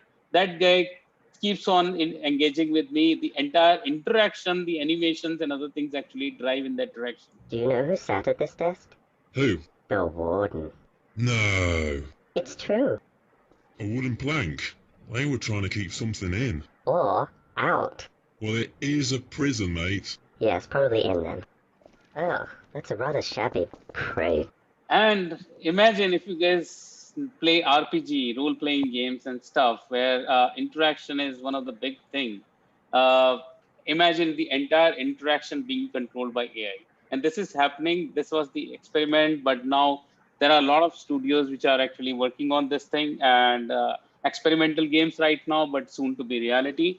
There are a lot of other things which are happening in the world, like the uncanny valley, the absolute realistic characters, hyper realistic. But we are focusing on the story. But if you want to talk about those, all game, there is DLSS, NVIDIA, which is basically deep learning based AI. For the rendering purposes, we can talk about that. We can talk about Sabrina, virtual human, and then NVIDIA actually recreated the entire city using just the AI. So no more, no modelers required in a way. Just it's just overkill. But yeah, that's what using just the AI thing and something which generally takes a year to make, they did it in like 7 days. So it's just like mocap in animation, but a lot of cleanup job and other things are there. So okay, so vision for the future, what you see, again, you only get to experience once, but when we change the narrative, when we change AI and other thing, every single time, it's very different, it's very original, it's very, fresh. And I would like to play that game all over again, right? There are only handful of games which I just keep playing all the time. Doom being one. It's like a concert for me. It's not like a game. I keep playing because of the intensity, because of the music and all that. But games like God of War, The Last of Us, and another thing, you play 1 or 2 times probably, and then you're done. Games like Heavy Rain, Detroit Become Human, you can play more times because your choices are completely changing the game. But still, you will not play all the more. Like you'll not go to the start and play. You'll just go where you actually probably effed up the last time and come back. So yeah, this is a very quick, the detailed understanding of like the same sequence what we did in Heavy Rain. The branching part. I'm just trying to come to the complex game how these are written. So the same thing is happening. So all the choices you made, yeah, so I think are being highlighted here. And you can always compare against the world that, okay, I made these choices, but what others made, where do I stand? Can I actually change this thing? So you're seeing the depth of the entire story here. All these which are logged are the choices you did not make. They don't open so that you actually go back and play and figure out on your own. So this is and this is how the story is completely changing. So Rajat, Yeah. sorry, is this like a flow chart? Like it's shown once the mission is over. It's like a flow chart. Okay. So it's definitely a flow chart. And this is how if I go back to that slide of the branching narrative, that's how it actually looked like. That was the representation. So this it's like is a actually recap real. of what all decisions you made along the. Exactly. In that particular mission, the same mission where the guy was holding a girl in the hand and all that, and I was trying to convince. Here I'm seeing, if I take a friendly approach, I dismiss that helicopter is coming. It's about the gun. So that guy asks you, you actually lie that you don't have a gun. So this is the choice you made, and yeah. So and this is how it, and it this was the first mission in the game. As you go deeper, it's like it's a very, very complex chart it makes, and it's a beautiful thing to see. Because you see the entire story, all those kind of confront deviant outside, friendly approach, save wounded cop. You can decide not to save also, lie about the gun, lie to deviant, and build first. So you can completely fail. But here itself there are three different things which happen. So what happens to you is what choices you made here. So the complexity of the games are changing largely because of the power of the game, the media, the hardware is going insane. Like 3080, 3090 cards, 2080 cards are also now becoming affordable. Look at PlayStation 5 SSDs, the Xbox Series X and all those kind of things, super powerful things. So with super powerful things, you have ability to showcase something which is very, very complex, which you will not probably not do otherwise, right? I want to write a game about space in a very, very, big, huge mammoth-ness kind of thing. So I make something like No Man's Sky because my system allows me to have a progressive terrain system. I can AI generated, planets can be done. Of course, that was a bad game when it came out, but they stuck to that and they made an amazing game out of it. Now, finally, but at the same time, yesterday itself, Star Wars, Squadron came. Look at the mammoth-ness of how they are telling the story of Star Wars, and because the tools are allowing that to happen. Metal Gear Solid always will remain, the number one game in my list, which actually handles the story really, really well. I don't know now because Kojima-san is not part of it, so what they will do, so they'll just stick to remaster and remakes probably, and that's what they should be doing. But then Uncharted kind of game, The Last of Us kind of game, Detroit Become Human kind of game, which are very, very complex, hugely story driven. A lot of things are happening, not simple game like, you go here, a Tetris falling. All those are games. All those are stories to be told, but these are like really, really mammoth-ness of, how the stories progress. Like today, it's super easy for you to make Mahabharat game, right? Probably 20 years back or 30 years back, it was just not possible because of the hardware issues and other things and stuff. Then multiple ending games are becoming kind of, norm. A lot of games, even Red Dead Redemption, as a matter of fact, had multiple endings, right? Good, bad, and neutral. So, Rajat, are you changing the slides at your end? Because it's no. one slide right now. It is one slide right. Okay. I thought you were. Yeah, I thought it got stuck. I'm just talking because I'm largely just talking and I'm giving example of multiple endings. So even games like GTA, right?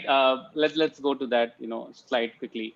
So long cutscenes. I don't know how many of the today's Janta is aware of Dragon Slayer, but it's a classic game. Do check out it. The entire game was basically an interactive cutscene. Everything was. It's a quick time movie basically. With quick time events and stuff which you decide. MGS again, 9 hours, 12 hours kind of, 9 hours is, I know they had the entire story within the cutscenes are, again, as I told you, that the story when control is taken. GTA 4 and 5, they had, multiple endings, Witcher, multiple endings. Of course, we talked about Quantic Dream and Telltale as studio with completely multiple ending based games. Now slides are changing, right, Weber? No, it's stuck. Not Where? yet, not yet, not Where yet. are we? We are, We are still still. on that flowchart kind of thing. Oh, are you serious? Yes. That's why I was doubting, because you were talking about interesting stuff. So it seemed to me like No, you okay. Something wanted us wrong to with the see. share thing. Let me just stop and come back again. Just Yes, stop and come yes. back in again.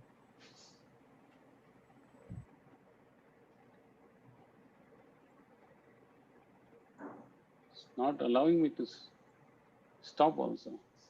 Wait, let me see if I can do it from here. Yeah. Yep. Yeah, You did okay. it. Yeah, so now just share from your end. Okay. Now, do you see a different slide? Yes. Oh, so I was talking about this as the complexity, multiple ending, humongous story-driven games. Right. That's why I was And getting suspicious, because oh, that's why I okay. asked you in the middle. Are You, you you just changing? asked you just asked me that slides being changed. I said no, because I was on this slide and I was talking. So, is it changing now? Did I Yes, change? yes, it is. Okay, Yes. cool. So I was talking about Dragon Slayer and MGS, GTA 4, 5, Quantic Dreams games, all the games. In fact, all of their games I just love, except Beyond Two Souls. But Indigo Prophecy is still one of my most favorite game. Heavy Rain again. Witcher 3 especially, multiple endings. In fact, so much to do in these games, right? Forget about just the cutscene. The story is written in such a broad manner that it never ends. Like you keep on playing. I remember Oblivion. I played for 6 or 7 years, and every day of my life, pretty much. I used to keep going back. I used to do quests and other things and stuff. And like GTA, there's so much to do in GTA. So yeah, and of course the game with multiple ending. The first game with multiple ending was this game X1, by Atari. And then of course we talked about Heavy Rain, Grand Theft Auto, Red Dead Redemption, Mass Effect, Fahrenheit, which is one of my favorite multiple ending. Only 6 different endings, but amazing. Red Dead Redemption, again, I was surprised they had multiple endings, because otherwise it was a kind of a linear game for me in a way. But last few chapters they added the entire branching narrative and made it little complicated. Beautifully written game, and it's when you're writing and you're telling a story in all the visual mediums, you need to think of music, sound, characters, atmosphere, events, all those kind of things. Here you just need to think that what player will contribute in this particular thing. And so yeah, uh, so the biggest thing, and being part of this industry for 31 years now, I've seen it completely changing, and when I remember one of the games which I was playing back in 1991 or probably 90, it was a paratrooper game, and somebody was explaining that to me, that this is how cool it is. You have a, cannon kind of thing, and parachutes are dropping and you have to shoot before they actually come to the ground and kill you. And I was like picturing something else, and when I played it, I was like overjoyed. It looked so real to me. It looked so evolved to me. Imagine, we come from that kind of school, and today we are talking about cyberpunk, which is again, having AI-driven conversation, right, where they take decisions based on your action, much beyond what Quantic Dream has been doing and stuff and all those things. So the thing is that I have seen it transforming, and I'm sure that many people who have been in this industry for a long time. And so the thing is that if I'm saying that this is it, I'm pretty sure that I'm just scratching the surface, or the industry is scratching the surface. A story, when told in an interactive medium with AI built into that and all those things, has exponential potential. It's all up to you guys who are planning or curious about how stories can be told in the game medium, who can actually define the future for us, and I'll be an audience for that if I'm not the one who's writing. So yeah, thank you very much. This is it. And one last thing, Steve Jobs style. So I have something very quick to show you guys. This is the first time outside my studio people are seeing. It's absolutely short. It's like 30 seconds or something. It's not even trailer. It's a teaser trailer. It's a teaser of teaser trailer. You know, Rajat, but I must inform you here that this entire session is being recorded and will be on yeah, YouTube. that's not a problem. Yeah. Yeah, so let the world see it now through this. Wow. Excellent. So, and that's what happened with my SNS title also, if you remember. Yes. When I showed Animation Express actually was there, and they captured the whole thing and reached out, and all those things happened. So I was just like, I did not plan, but I did it. But this time it's planned, and I'm showing it.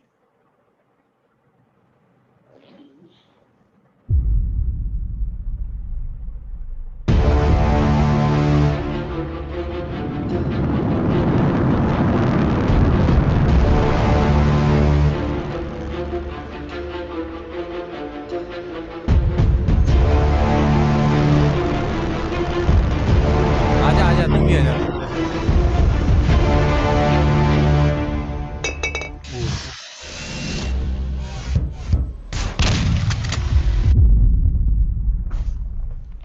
So yeah, so this is very quick. The only few things you get is that there is a guy who drinks. There is a spaceship. So probably it's about spaceship. Probably it's about a guy who drinks, and probably it's about guns. So yeah, then and I briefly talked about having an ally also. In this, we have a bot called Ivan, who's always with me, and he is the one who's actually telling me what to do in every mission and all those kind of thing. And there's some guy, Mandy Tare, is waiting to be admitted. Yeah, I just took the liberty of admitting him. So yeah, this is it. This is Okay, so there Rajat, more are audiences have joined here also. Yeah. So there are Next to me. young Entho cutlets also who have come in. Sir, उनको frame में लाइए थोड़ा Red Bull को. आजा frame में आजा. Hi तो बोल. अच्छा एक मिनट मेरे को Very curious. He's a hardcore gamer. I have no knowledge about gaming, but this little guy was hardcore, and he's seeing the slides and he's saying, "I want your headphone and I want to listen to what he's saying." And nice, anyways. so nice of you. Hey man, what's Okay, his name? He's Samrid. Samrid. Hey, wow, nice name. Okay. So Rajat, there are a ton of questions if you want to take them on now, because I think you've covered the fundamentals very beautifully. A lot of clarity, a lot of things sorted out. But yeah, let me start with AP Rajashekhar and also Devang Parekh. Devangji is from our committee. Very similar questions. So Rajashekhar wants to know, with respect to collaborative game development, what are the major expectations from an open source platform? And Devangji's question says that, do you feel that a story can be built collaboratively with many minds? Oh yeah, of course. Of course, there has to be one single anchor point. Deciding. Rajat, that's AP Rajshekhar on screen. Nice to meet you, Mr. Rajshekhar. So yes, there are cases where people have written collaborative stories. There are channels like Wattpad and other things exist where people actually collaborate, and but I would say that too many chefs can spoil this curry also at the same time. So my focus will always be that even though ideas can keep coming from all the directions, there has to be one single anchor point where we decide what goes in the story and whether this aligns to the story or not. But yeah, so I'm a little this thing, but I'm a big fanboy of collaboration and collaborative tools, and Blender is an example again as a tool, like heavenly tool now. And built around the collaboration. But other things also, like there are a lot of game development these days, and especially because indie movement is happening, other than those big huge publisher things and stuff. So there are teams which are like programmers during this pandemic time. One thing which got validated, that development can be done from different places. And when it's about different places, it can be different people also. It can be different people, different places. All those things don't matter. Collaboration is but story-wise collaboration, I would restrict it to one agency finally auditing everything which is coming in, personally. Okay. There is an interesting question from Harshil. He's been jumping up and down for a very long time, so I have to get this question out to you. This is regarding AI, and it's a very interesting offshoot that since AI is kind of like learning, as you are presenting scenarios as a user, you're saying artificial intelligence is reacting to you.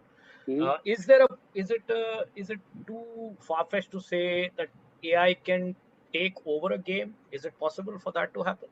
It has happened already. Yeah, AI has taken over games, a lot of games which are there, but all those are, in the experiment stage at this moment, not handing over. In fact, taking over game can be two ways. One is that AI is knowledgeable enough to keep winning the game and you keep losing the game.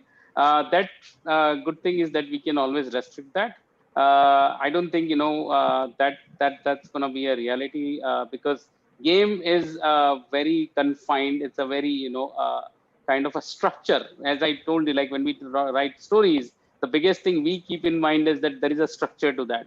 We keep a structure there, and within that structure you can play around with different things. So yes, that is that we can always restrict, and that's what we restrict also, because otherwise if every decision and every event can be given completely to AI and let AI taken over, I think the game, again going back to the flow channel what we talked about, what we need to manage will be completely gone for a toss.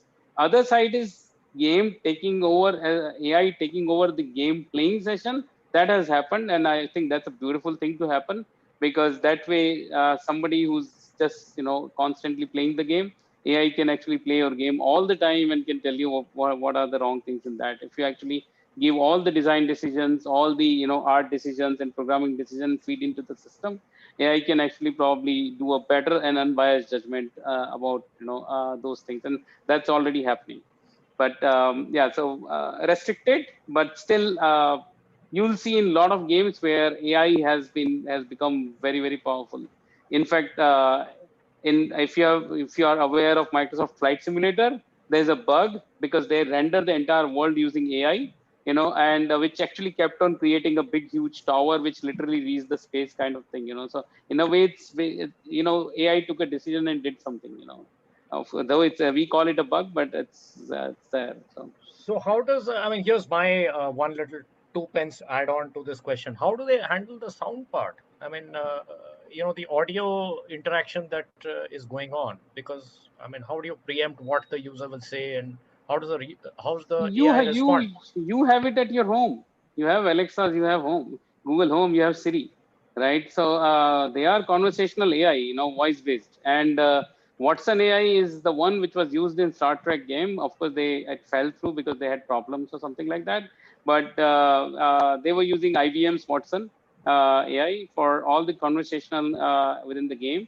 And you can give different commands and it reacts based on all the AI information given to that. Again, the same, say, let's say I say hello, hi, and you say hello, get out of here, or all these options are there.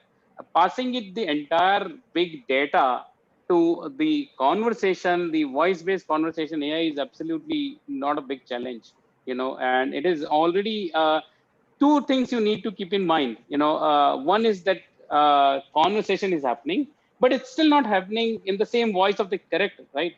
It's the Alexa's voice and something. So there is a Canadian company called Lyrebird. So Lyrebird actually simulates your voice. You can train that engine to have your voice. In fact, for one of the tool we are using that right now. That they got acquired, so we don't know what the future and stuff. But you can train the engine to speak in the similar fashion, similar tonality, similar accent, and similar voice shape, basically, as you. So in that case, your character can sound. We can train AI to have all the Alexa and Google Home kind of AI, and at the same time with Lyrebird, we can have the voice, part handle. So I don't think it's so far fetched. It's just around the corner. Very soon you're gonna. I think in the PS5 and Xbox generation itself, and 3080 card generation itself, you're gonna see those things happening. Okay, awesome. Rajat, So actually, here, Shan Jos wanted the name of that example which you had shared, where those two robots were interacting, the AI example, the name Yeah, of that show. two bots and one wrench. 2 bots and 1 ranch. Yeah. Wrench. And 1 Ranch. wrench. Yeah. Okay. Okay, so here is a question. Two questions here. Sahil Sid, SYD capital, and Shivendu Mishra. Sahil wants to know, these are about some of your personal thoughts. One wants to hear your thoughts on the story interaction of Sekiro, Shadows Die Twice. And Shivendu Mishra wants to know what is your take on esports trends in general? Nice, good questions. So Sekiro, one of the finest story written. What else do you want to know? Great way of the samurai representation part, which has been lacking or badly done so far. Amazing combat system, amazing. The dialogue system was pretty cool. And the environment was the winner. The story and how the story shapes up. One of the finest written story. Because I was, to be very frank, when I saw the trailer, I was like super, super joyous about it, super overwhelmed and all that. Then they showcased gameplay trailer, and I was like super underwhelmed. Like this is probably amalgamation of like 7, 8 different games I've played. Nothing new about it, nothing great about it. But again, it's like judging the book by its cover kind of thing. Because when you start playing as that character, you start playing in the environment. So that's again, so it's again, it becomes a great example of seeing things and doing things. And that's what make our medium, the game medium, so interesting and intriguing. Because when I saw the gameplay trailer, it was underwhelming. But the same thing when I did the entire music build up, the entire story progression, the way it was done was just brilliant. And I'm again, I've played the Sucker Punch before. They have done, infamous franchisee, which is again an amazing franchisee. The first 2, 3 were great, and then they just lost the track. And they brought that whole good karma, bad karma part also in that. So I knew and I respected them as the studio, and and that's one of the reason I was expecting a lot from the gameplay trailer. And pretty much lesson for me that don't watch gameplay trailer, probably watch a trailer and then play the game, because gameplay trailer can be sometimes it's depending on the player who's playing that. Not you're not the one who's deciding the course of it. So I hope I answered that question. What was the second question again? Oh, esports trend in general, again amazing. Esports is a big thing here to stay. Pandemic proved that your soccer match can get affected. IPL still, because of the greed, can still happen. The NBAs, can get cancelled, but esports can still happen. And that's when if you follow NBA, then all those the rock star player, they were literally playing, and I was watching them. They were playing NBA, 2K's game instead of actually playing, for the tournament. So new way of playing, which had been around for ages. One of the guy who's my good acquaintance, a decent friend, and all that, Jonathan Wendell. He's been earning by playing games forever. Logitech literally has a series in his name called Fatality series. And so the thing is, it's been around for ages. It's just taking bigger and better shape. And the revelation again came to me back in 2015 or 16 when I went to Oracle Arena where NBA games happen. And there I saw people watching Counter Strike, and I was like literally amazed that people are going to a place, buying $20 ticket, watching somebody play on their computers. So this is something which I, as a boomer in a way, was like a little too much for me to digest initially, because I have been like, but this was like this mammoothness, this grandeur, like Oracle Arena is a big stadium, right, in Bay Area. And that's where I saw that, and I understood the power of esports. And then I happened to become friends of a couple of people who actually invested in the sports betting, and not sports betting, but esports betting. And I understood that this is happening. I think this will just go multifold from where it is already right now. I think this will become a trend. If you look at the Twitch data, the amount of people actually watch other people playing is humongous. The reason why people have the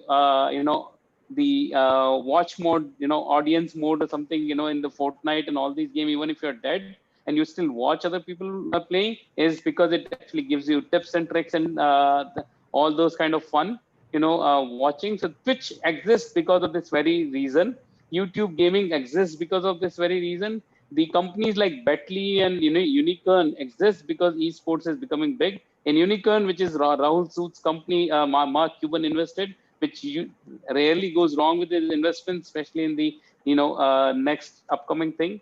So I think esports is a amazing, and I think India is also doing pretty good with esports. All the MPLs and all those companies, they are taking it to the level. Earlier we used to call it LAN party. Suddenly those parties have become a lucrative business model for others. And so team-based sports and other things. We used to do pretty much the same thing, but now big money is on the table. And if you see the Fortnite, prize pool, 10 million, 20 million, there's no stopping them, kind of money which is happening. So even being a pro player is a career option in this industry. So Wow, wow.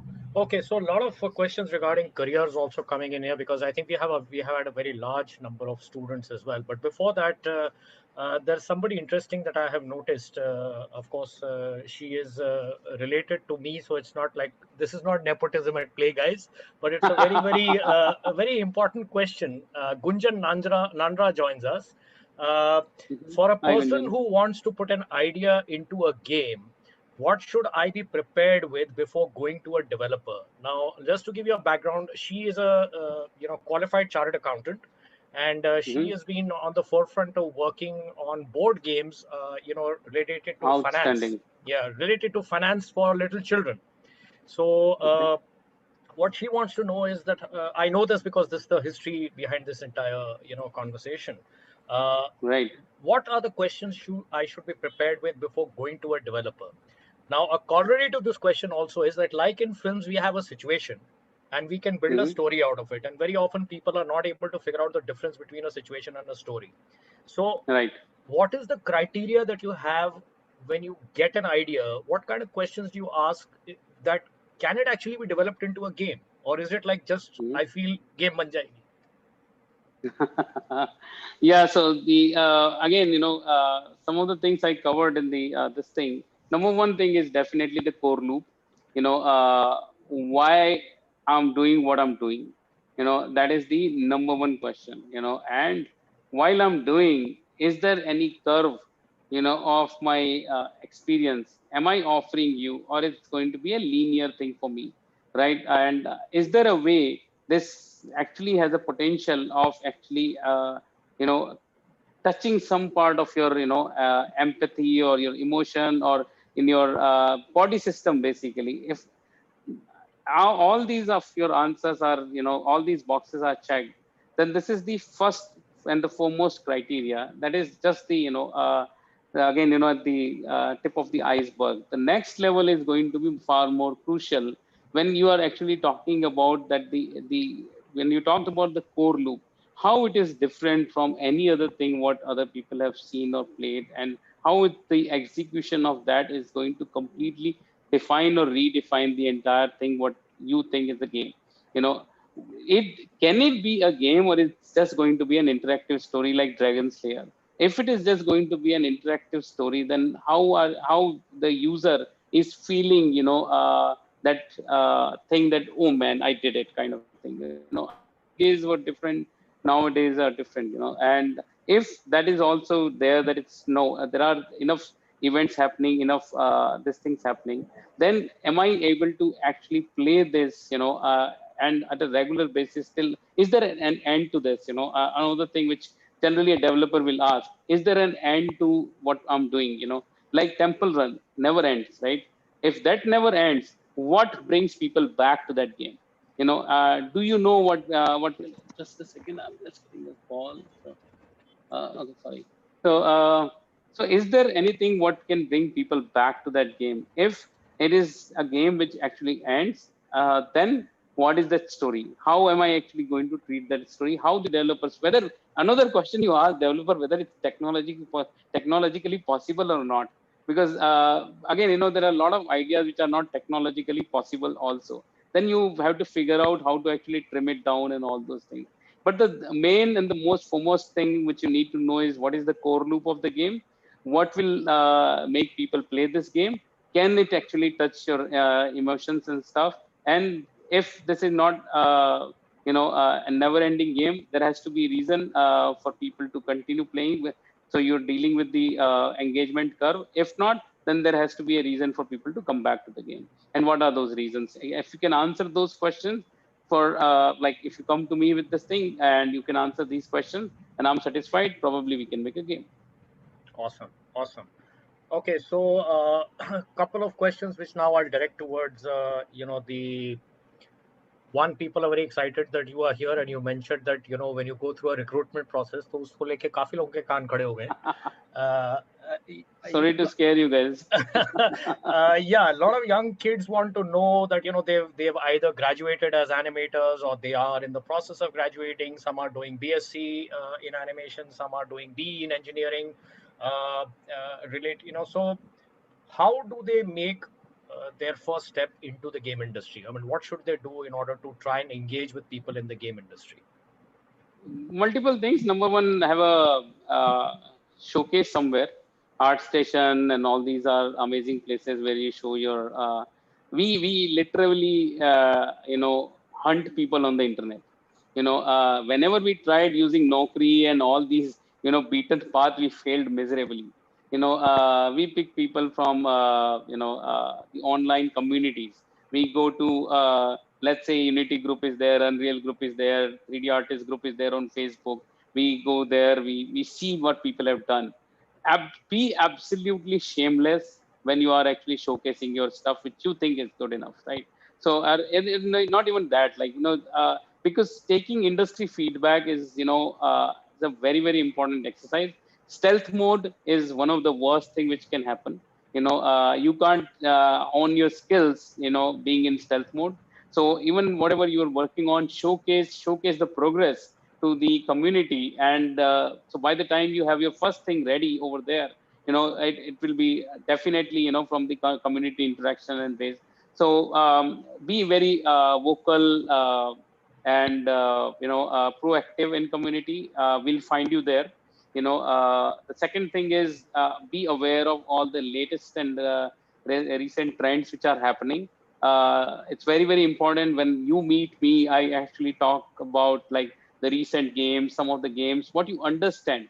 Like let's say you say you come to me and I play GTA. Everybody plays GTA, fair enough, right? What did you understand from GTA? Can you, as an animator, can you dissect that? Can anybody tell me what was the greatest thing in if somebody talks about that, Abhi, give me your pay, Google Pay, I'll transfer this thing, so this is a in reward system, basically in speech reward system, so what was the greatest thing in GTA animation thing? If you are like the animator and you are doing that course, let me know right away. 1,000 rupees is coming your way. Wow. So who wants to unmute themselves and go for it? Yeah. So or switch on your camera. We'll spotlight you. So it was realistic. Realistic, the sir, everybody tries to do realistic. That was not the thing. Last of Us was. अब सौमित्रा को 1,000 रुपए आपको देने पड़ेंगे लगता है. बिल्कुल नहीं दूंगा मैं. नहीं अब 1,000 रुपए आपको मिलेंगे. गलत आंसर किया. हाँ, सौमित्रा को मुझे 500 दे दो चलो. ये मेरा in-app purchase system है. Now you have to buy.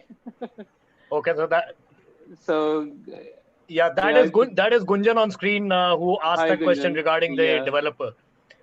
You're on mute, I guess. Gunjan, you're on. Yeah. Hi, hello. Hi. Thank you so much for letting me in, Tony. I mean, it was quite. In fact, I had another class going on. I left that class because I found this much more interesting. Yeah, appreciate it. So I saw the whole presentation and I heard everything. So what I wanted to know is in terms of, I am not a very rich woman who's going to spend too much of money on getting it developed. I wanted to know the costing part also, and what is the stage. See, at this stage, I'm developing some games and some stories for children, and I'm getting the proof of concept is coming positive. so I wanted to take it to the next level, but I still feel I'm not at the level where I can, make it into a game or something like that right now. So what should be the stage at which you suggest I should get into game development? It So depends on the kind of game you're making right now, because if it is on the around your board game, I think you don't need to show me anything else other than your board game. I don't want to see a technical prototype of that, or I don't want to see a lot of game design literature about it. If you're building game around your board game, then just the board game will do, and that's what has done miracles for many. If it is a different game, then the starting point is again going to be those things. Not necessarily if I'm considering you as a game designer or somebody who's coming to me as somebody who's written the entire platform and all those kind of things. Then again, prototype is good. It's a validation point for you also and for an outsider also. But it depends on the idea. Sometimes the ideas, if elaborated properly. See, again, I'm coming back to the same thing. Idea is very basic thing. When you actually write the game design, you are actually writing each and every possible event, each and every morale of the character, the environment, the possible look and feel, and everything. That's the detail thing. So in a way, it's like kind of a storytelling thing. When you are telling me your game design, I'm closing my eyes, and I've done that many a times in my life, and I'm picturing every event through your words. So basically, I'm giving picture, to that, and that should be sufficient enough. If I can't draft a picture on my mind, I think there is something lacking in your story, or anybody who's like been in the game industry. So I think that should be a great thing. But if you want to still validate the engagement part, the fun part, the core loop, part, another thing, then it actually makes sense. That you have a prototype ready. And the cost part is always dependent, right? It depends on the kind of game you want to make. It depends on the kind of platform you want to go after. It depends on. So I'll give you a very quick example. Let's say I would say releasing a game from scratch to the final release take 100 rupees, right? So in mobile, it's like 10 rupees to make a game, 90 rupees to market that game. In our world, console world, it's probably 90 rupees to make a game and 10 rupees to the to marketing the game. So the cost of development will always depend on the kind of platform also you're going after. And at the same time, you can come to me with a Celeste kind of approach, which will not be super expensive. And you can come to me with an approach like God of War also, which can be probably super duper expensive. So, and sometimes the same story can be told in a web, absolutely like text-based RPG also. Like, again, being a big fan of text-based RPG, you can actually have a text-based game also around the same story, because it's just how you present your story. Visuals and all those things just support that. My story can be super simple, that I can just tell you just by my words, and I can give you choices to be written and chosen from. That's about it. At what stage are you and at what game you have, it all depends on. You can actually reach out to me. I gave my email address there. It's very simple. iam@rajatoja.com, and and we can do that. And the offer of 1,000 rupees expires, because I'm pretty sure people have searched or written, so, so expires now. So okay, very quickly, Rajat, there is we are 2 hours into the session. So yes, if you're tired, you let us know, because questions are not stopping. No, I told you that I can go on and on when it comes to game. You have to stop it. Okay. You're an old man. Come on. No. Well, you'd be surprised, buddy. Bring it on. I know that. Just kidding. Okay, so here's one which is which is very interesting. This is a question from PJ Prasanjit. We call him PJ Dada. I know. Yeah. Dada wants to know, how do action games with guns and violence cope with the social situations in real life, where you have mass shootings and violence? Is there a thought process that helps you guide, in terms of, okay, this is something I'm not going to get into, or I'm not going to design this, or is there a correlation, or you say the hell with it? One is a game, one is real life. People want to go kill themselves. That's up to them. Your morals. Moral question. No, I'll answer that. I have a very different take on this. when you pick Mahabharat, the book, do you have any rating system or do you have any, this thing in the beginning? कि भैया मत पढ़ो इसमें वार आएगा. So it was. Thank you. So the very as simple as that, man. Like it's just. Perfect. Makes complete sense. Yeah. Superb. क्या मतलब I've not heard a better analogy ever. Analogy for that, yeah. Tony ji, if I may extend a little bit to that, it's a little thought that has been in my head, Rajat, because most of the games that we see, the basic premise is the kind of examples we've seen today also has been based on action, right? The main genre has been kind of action. Yeah. I was just wondering, does comedy have a chance? Of have course. a chance in gaming, and how, if so? Oh yeah, of course. In fact, so many comedy games are around. And in fact, I have another presentation which I actually use in several of my thing, which is basically the games are not violent always. So I'll tell you one game which you should try, PJ. Octodad. Octodad, okay. It's Octodad. It's a situation of a father who lives with human family, but he's an octopus. But his family doesn't know he's an octopus. Okay. So it's a funny situation. Another game is The Bread is Not Dead. No, The Bread. The game name is The Bread. In that game you're a bread. And you're living a life. Imagine how hilarious it can be. You can sometimes fall off the table. People will put peanut butter on you. And all those kind of things. And then a kind of towards more on the profanity side. But super funny for us adults, is a Leisure Suit Larry, which is a great example of, absolute funny character, always drunk, always after women, kind of, and funny, absolutely no action in that. And then there are some beautiful games like meditation kind of games, like Journey. And if you like storytelling, and I know your favorite. Your favorite is, I think, My Neighbor Totoro, right? Is your favorite movie? Amazing. How do you remember that? I remember.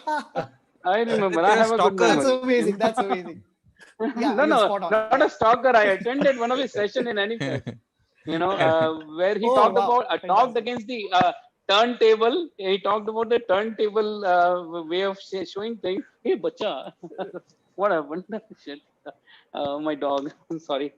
So that is one, and the second thing he talked about was this. He watches pretty much every day, if not every week. That's what he mentioned. So the thing is that Journey for me is pretty much that game.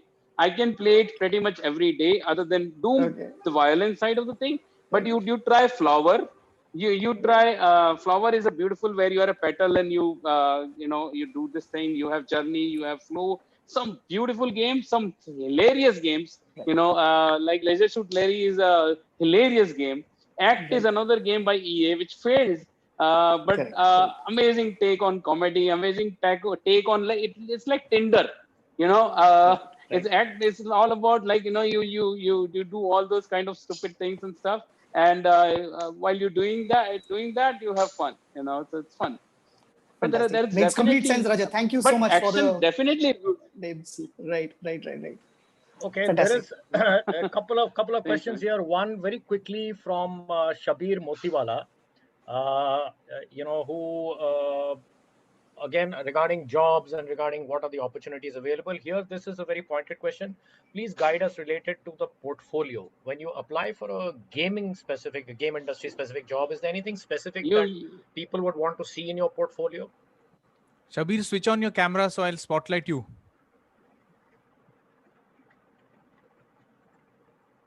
Anyways, Rajat, go ahead. Yeah. Go ahead. Rajat, Tony, you broke a little. Okay. Yeah, you broke a little. Can you hear me? I think Rajat dropped out. Yeah, I think it's an issue at his end. Yes. Because we can all hear you. Hey, somebody kicked me out. He's back. He's back. Yeah. Okay. So can you repeat the question? Your question was not. Okay. Guide us related Yeah, guide us related to portfolio. Is there anything specific when they apply for a gaming industry, job? Uh, what do you look for in a portfolio of an artist? Pretty much the same what any other industry will look for: attention to detail, accuracy, correctness. You know, uh, again, I don't want to see like super heavy detail. I can ask you to make simple wheel and judge your method of doing that. I think that should be good enough. And whatever you do, you should be able to explain that. When you come and meet me. But I think attention to detail is something which is lacking big time. And the game industry animation is kind of very different from movie industry animation. So there, because in movie, if you have to go, we actually make like you go from here to there.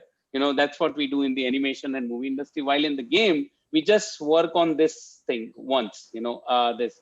So the loop is basically important. So when you are actually going from movement is based on the character pressing that arrow key or WASD, and that loop is working. So when you are doing that, the loop should be correct. The correctness of that is very, very important. There should not be jerk or anything. So people actually feel like you are moving like this. Otherwise, like it will move like this if you're seeing the camera and if I'm in spotlight. So I'm assuming I am. So I think those things should be sufficient. Any other industry will look for the same thing. It's just nothing changes in the game industry per se for the art showreel especially. Okay. Shivendu Mishra has a question. I don't think he has a camera, but maybe Shivendu, you can switch on your mic, and he wants to talk a little about the indie the approaches that an indie developer should have. Yeah, Both I'm from, audible. yes, you are. Go ahead. Thank you so much, Tony, and all the panelists for having me over here. And it's a great pleasure to see all the stalwarts coming in together. First of all, so Rajat, basically, like I came across a question in the chat, probably that was not considered due to so much influx of messages altogether. I was the same guy who raised a question about esports, and you gave a really, really amazing opinion on that. Now, the question that I came across is related to an indie developer and the attention that caught me was that it was put up by Mr. Sumit Sabharwal, if I'm not wrong. And as I mentioned, that I happen to be involved into electronic sports. So if I'm pretty sure that they came out with a map that is called DE Cache, remake in Unreal Engine. So that was like really hyped up from 13 Particles, just so I happen to play Counter Strike. Now, the thing is, I wanted to know what are the stages that an indie developer has to go through and what should be the approaches. Yeah, I can see the laughter. I can spot that thing. Frustration, Because, bankruptcy. Yeah, like 21 years ago when you started off, so I know that things were kind of difficult back then, but still, you managed to make out big in the industry. And now, 21 years later, we do have a lot of advancements, but, we still come across cries, or say, for example, we still come across instances where indie developers, really have their plight with the finances, management, and all these things. So what's your take on that? Yeah, so that's not gonna change even after 500 years from now. So because indie means like you're never going to go that route where you want to work with big publishers. Big publishers are the guy who have big money, right? So you want to so one of my good friend, in fact, he won in Indie Award in GDC Independent Game Developers Award, and that one, Tony Shad. So he literally went to the stage and he said, "Fuck you, EA," and because he was an ex EA guy, Right. and he made his amazing game. Which, but anyway, so coming back to the thing, so few things about indie which is amazing is that your creative freedom, if that is the topmost thing in your mind, you can't go and work with a big house, right? So you need to take your idea and take to and see it through. And I can say it from my experience from people around me and people I supported, mentored, funded, and all that, that more than 75% indies die before their first game comes out. Yeah, and largely because it's a long road, when you are building a game. And again, as we spoke about, that it's not simple that I have a story and I execute it. I have to, bring the psychiatry in a way, and nail that part, bring it and keep on testing with different groups and other thing, and keep on fixing. And every single day added is a day without bread and butter. What probably you planned something, and I don't know if uh, other than few big houses, you plan for 6 months and you can actually release games in 6 months. It takes years, sometimes to make. Like first game when we did, we planned for 8 months, and we ended up in 3 years, and even though it was a decently sized team and other thing.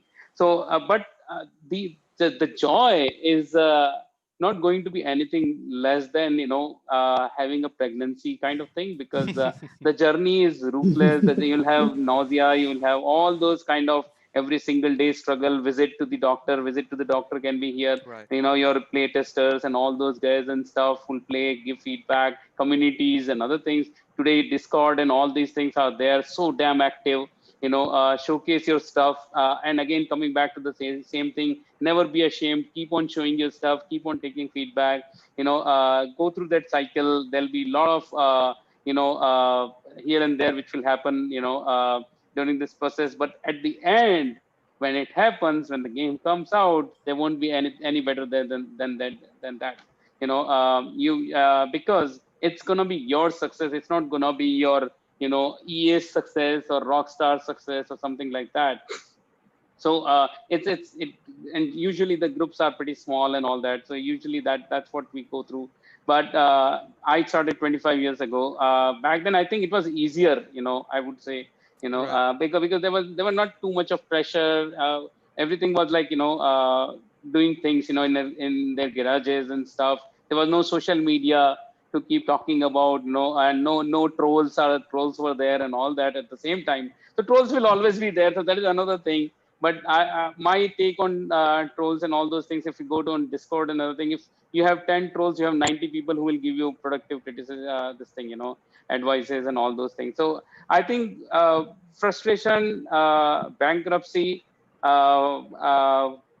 creative freedom, and the everyday challenge, but every agile process, every part which you finish, taking you to some other level of thought process in terms of your not just joy and everything, but the internal satisfaction, and the end will motivate you to keep doing that thing. And I would personally say that, because I worked on games like Resident Evil and all those kind of Battlefield kind of AAA title, and at the same time I worked on a lot of individual titles and stuff, and I can say the joy of working on those individual titles far more, and my creativity, what I wanted to present to the world, was there rather than this thing. But it's not an easy road, but the one road which you should definitely chart, because if you don't do later, you'll have that regret that you never did that. Right, right. Thank you Yeah, so so much. Thank you so pretty, much, Tony. pretty And much, the same story for, I mean, even storytellers, Absolutely, all the storytellers, all same, storytellers. yeah, yeah. Okay, so we got Harshal Goyal over here very quickly. He's got an interesting question. It says, recently Mark Zuckerberg talked about AR and VR using minimal glasses, like holding an object and actually Yes, he did. sensing it using VR glasses. Is it possible for something like that in games? Oh, of course, 1000%, yes. I'll tell you very quickly. Again, anecdote. 2006. I worked on my first VR title. For defense. That time, VR was like a helmet. There was a company called Vuzix. They are still around. As a matter of fact, not as big. But Vuzix had a VR which was like literally like a helmet, and you wear that. And those who actually crib about the size of VR headset, they should actually go back and check that one out, and you'll understand how far we have come. So I'm like 100% sure that VR will reach here, where it will be like as thin as the glasses I'm wearing, and you'll be teleported to some other world. And I think VR will be a thriving medium for video games, because you are even more immersed in that. Which again, when you are playing the game, you are by default immersed, because that screen sucks you in. But it will be all the more because you will be in that situation, you will be in that environment. And the way I define VR is presence. It will give you the feeling of being present there. And I think if you have not played Half-Life Alyx, or if you have not seen the videos of Half-Life Alyx, go and watch it or go and play it, because that's the most beautiful example of what VR can actually do and how far it can go. And we are we are at an early stage of VR, and still that game has come out again. Path breaking, and with those kind of thing, I'm pretty sure. In fact, AR, I think AR will be more for your everyday purpose, and VR will be your for entertainment purpose. So you're walking on the road, you look at a building, it's a hotel, and you have your glasses on. It will immediately tell you how many rooms are there. You can actually go inside the room. In the AR, you just every information gets teleported. I meet Tony right in front of me. His LinkedIn profile is like hovering on his head, and so that's a creepy thing, but that's something which is literally about to happen. It's happening. I'll see his Facebook, some of his recent discussions, his LinkedIn, how popular he is, and all those kind of things will be hovering around him. And that's the future we're gonna be in very soon. And that's the AR thing, when real life, people and the 3D imagery on top, and in virtual reality games and the entertainment will be the biggest driving force. And that's like, we're not even talking about 3 years or something like that. This is around next year, 2 years. There's a company called Mirror in Canada, unfortunately closed, but I'm pretty sure they sold their technology to somebody big, and they had like this kind of thin this thing. Of course, they were kind of indie guys who you know failed somewhere in raising fund and all that and lost money. But yeah. Okay, awesome. So I guess a lot of questions have been answered here. A very very informative session. जाते जाते एक सवाल कादरी भाई का है हमारे again. He's जरूर sir, बिल्कुल. Kadri Bhai wants to know that in general, what is kind of the life cycle or the development cycle of a game? I mean, when you start from scratch to end, how much time on average does a game take? Not a very complicated game, I'm presuming. And how many? Is it a field where, like in films, like in animation films, you can be like a one-man army. You can make a full film on your own. Is something like that possible? That's an addendum possible that है. I'd like to add. Yeah. Possible है, but इतना भी common नहीं है बस. See, games like Celeste, pretty much done by a game. Bright Memory, which is really really regarded high right now, especially because Xbox actually showcased that game. It's done by one single Chinese guy. He stole the art from here and there, kind of thing.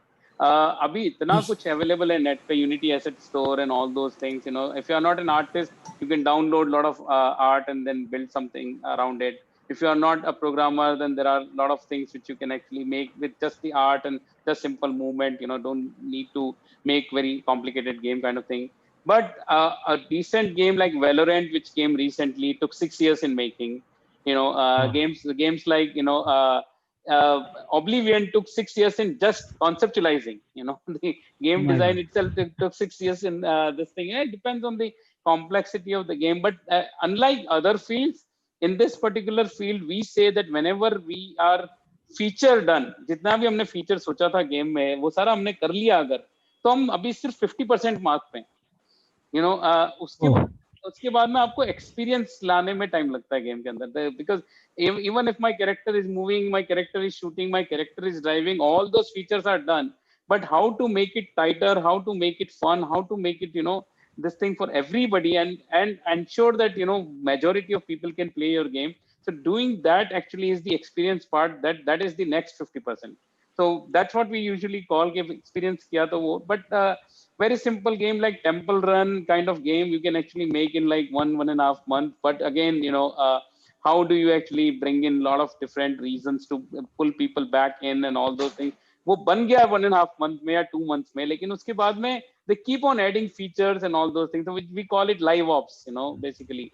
So every single day, every single week, there is something new getting dropped in the game. Every time they're fixing things, which has happened with the internet. That even if the game is not super done, आप release कर दो, first day patch आता है 100 GB का, और उसके बाद में वो उसको वो fix करता रहता है. So all those things happen, but I think it's very like broad this thing. Like I told you, the first game we did took 3 years. when we did Resident Evil and all those things, it took us like around 1.5 years to make, even though every thing was on paper, what needed to be done and stuff. Still took us that time. We did a game with Chota Beam also, our Kung Fu Dhamaka, because Rajiv is one of my co-founders. So and at the same time, that was a great game because of the 3D thing and all that. We took like around 2.5 months to make that game, and till this date, we keep on dropping something new in that game. कुछ ना कुछ उसके अंदर जाता रहता है. So that's how it is, the game. But the pretty broad range है. आप या तो कच्चा पक्का निकाल के उसको चलाते रहो या फिर बड़ा बना के रिलीज करो उसको. तो जो भी आप चॉइस है.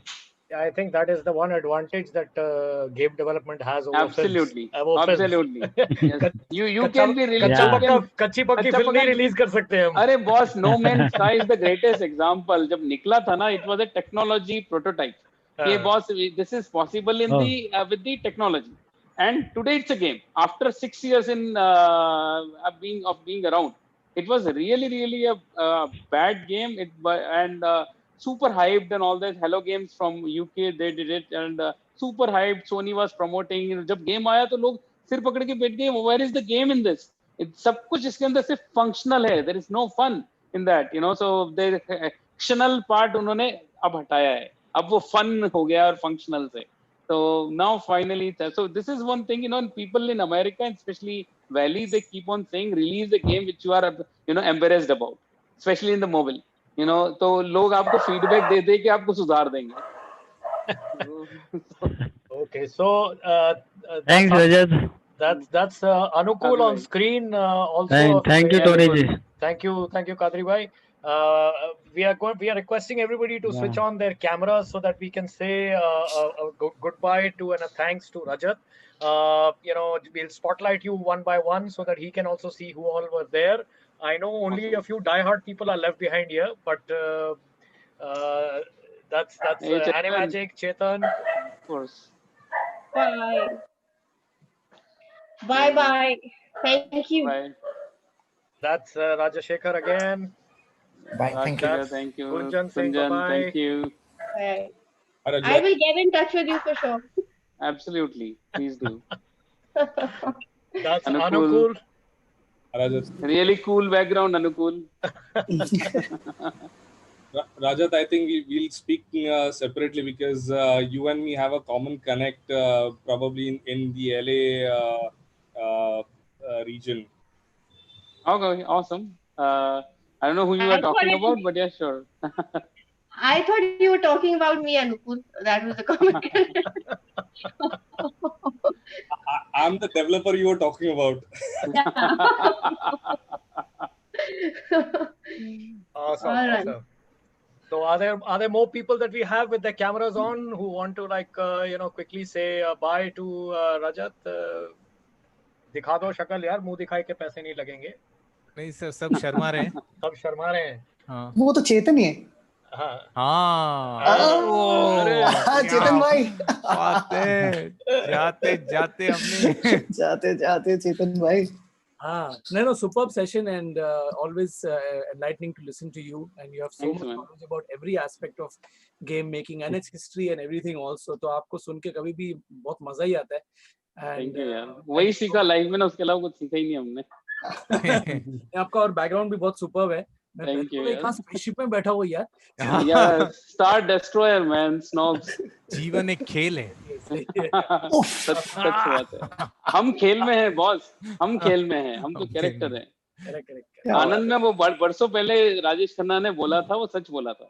वो मतलब विजनरी था वो.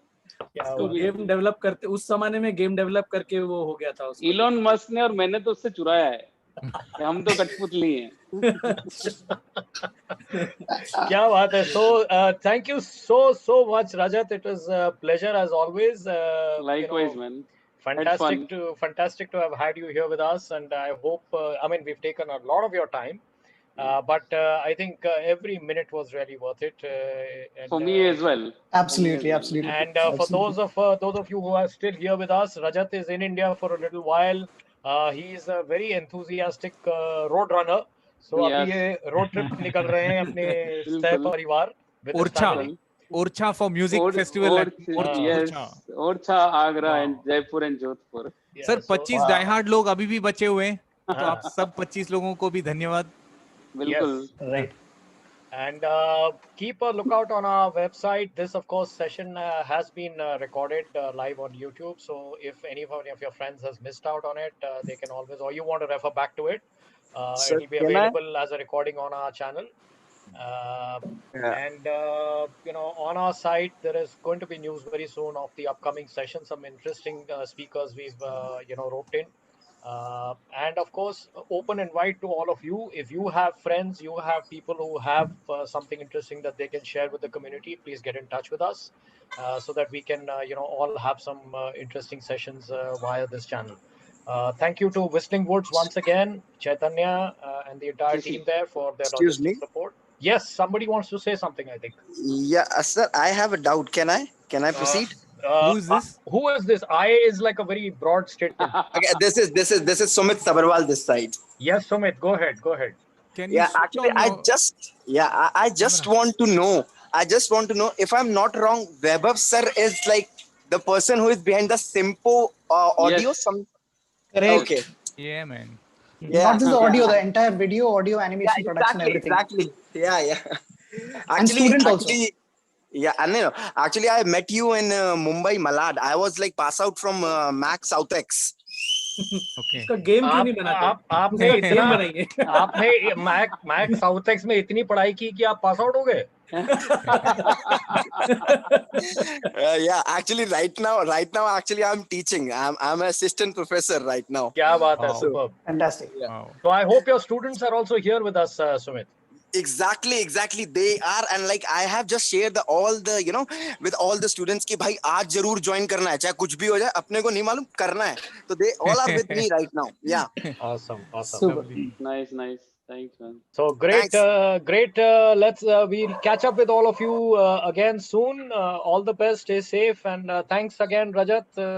Always a pleasure. Have a safe journey and enjoy your time in India. Thanks, man. Yes. Absolutely. Happy road trip, Rajat. Have fun. Oh, Lovely. thank you. Thanks, Thank you so much. All the Thank you. best. Bye All bye. right. Be safe. Bye. Bye. Thank you all. Be Bye bye. safe and keep safe.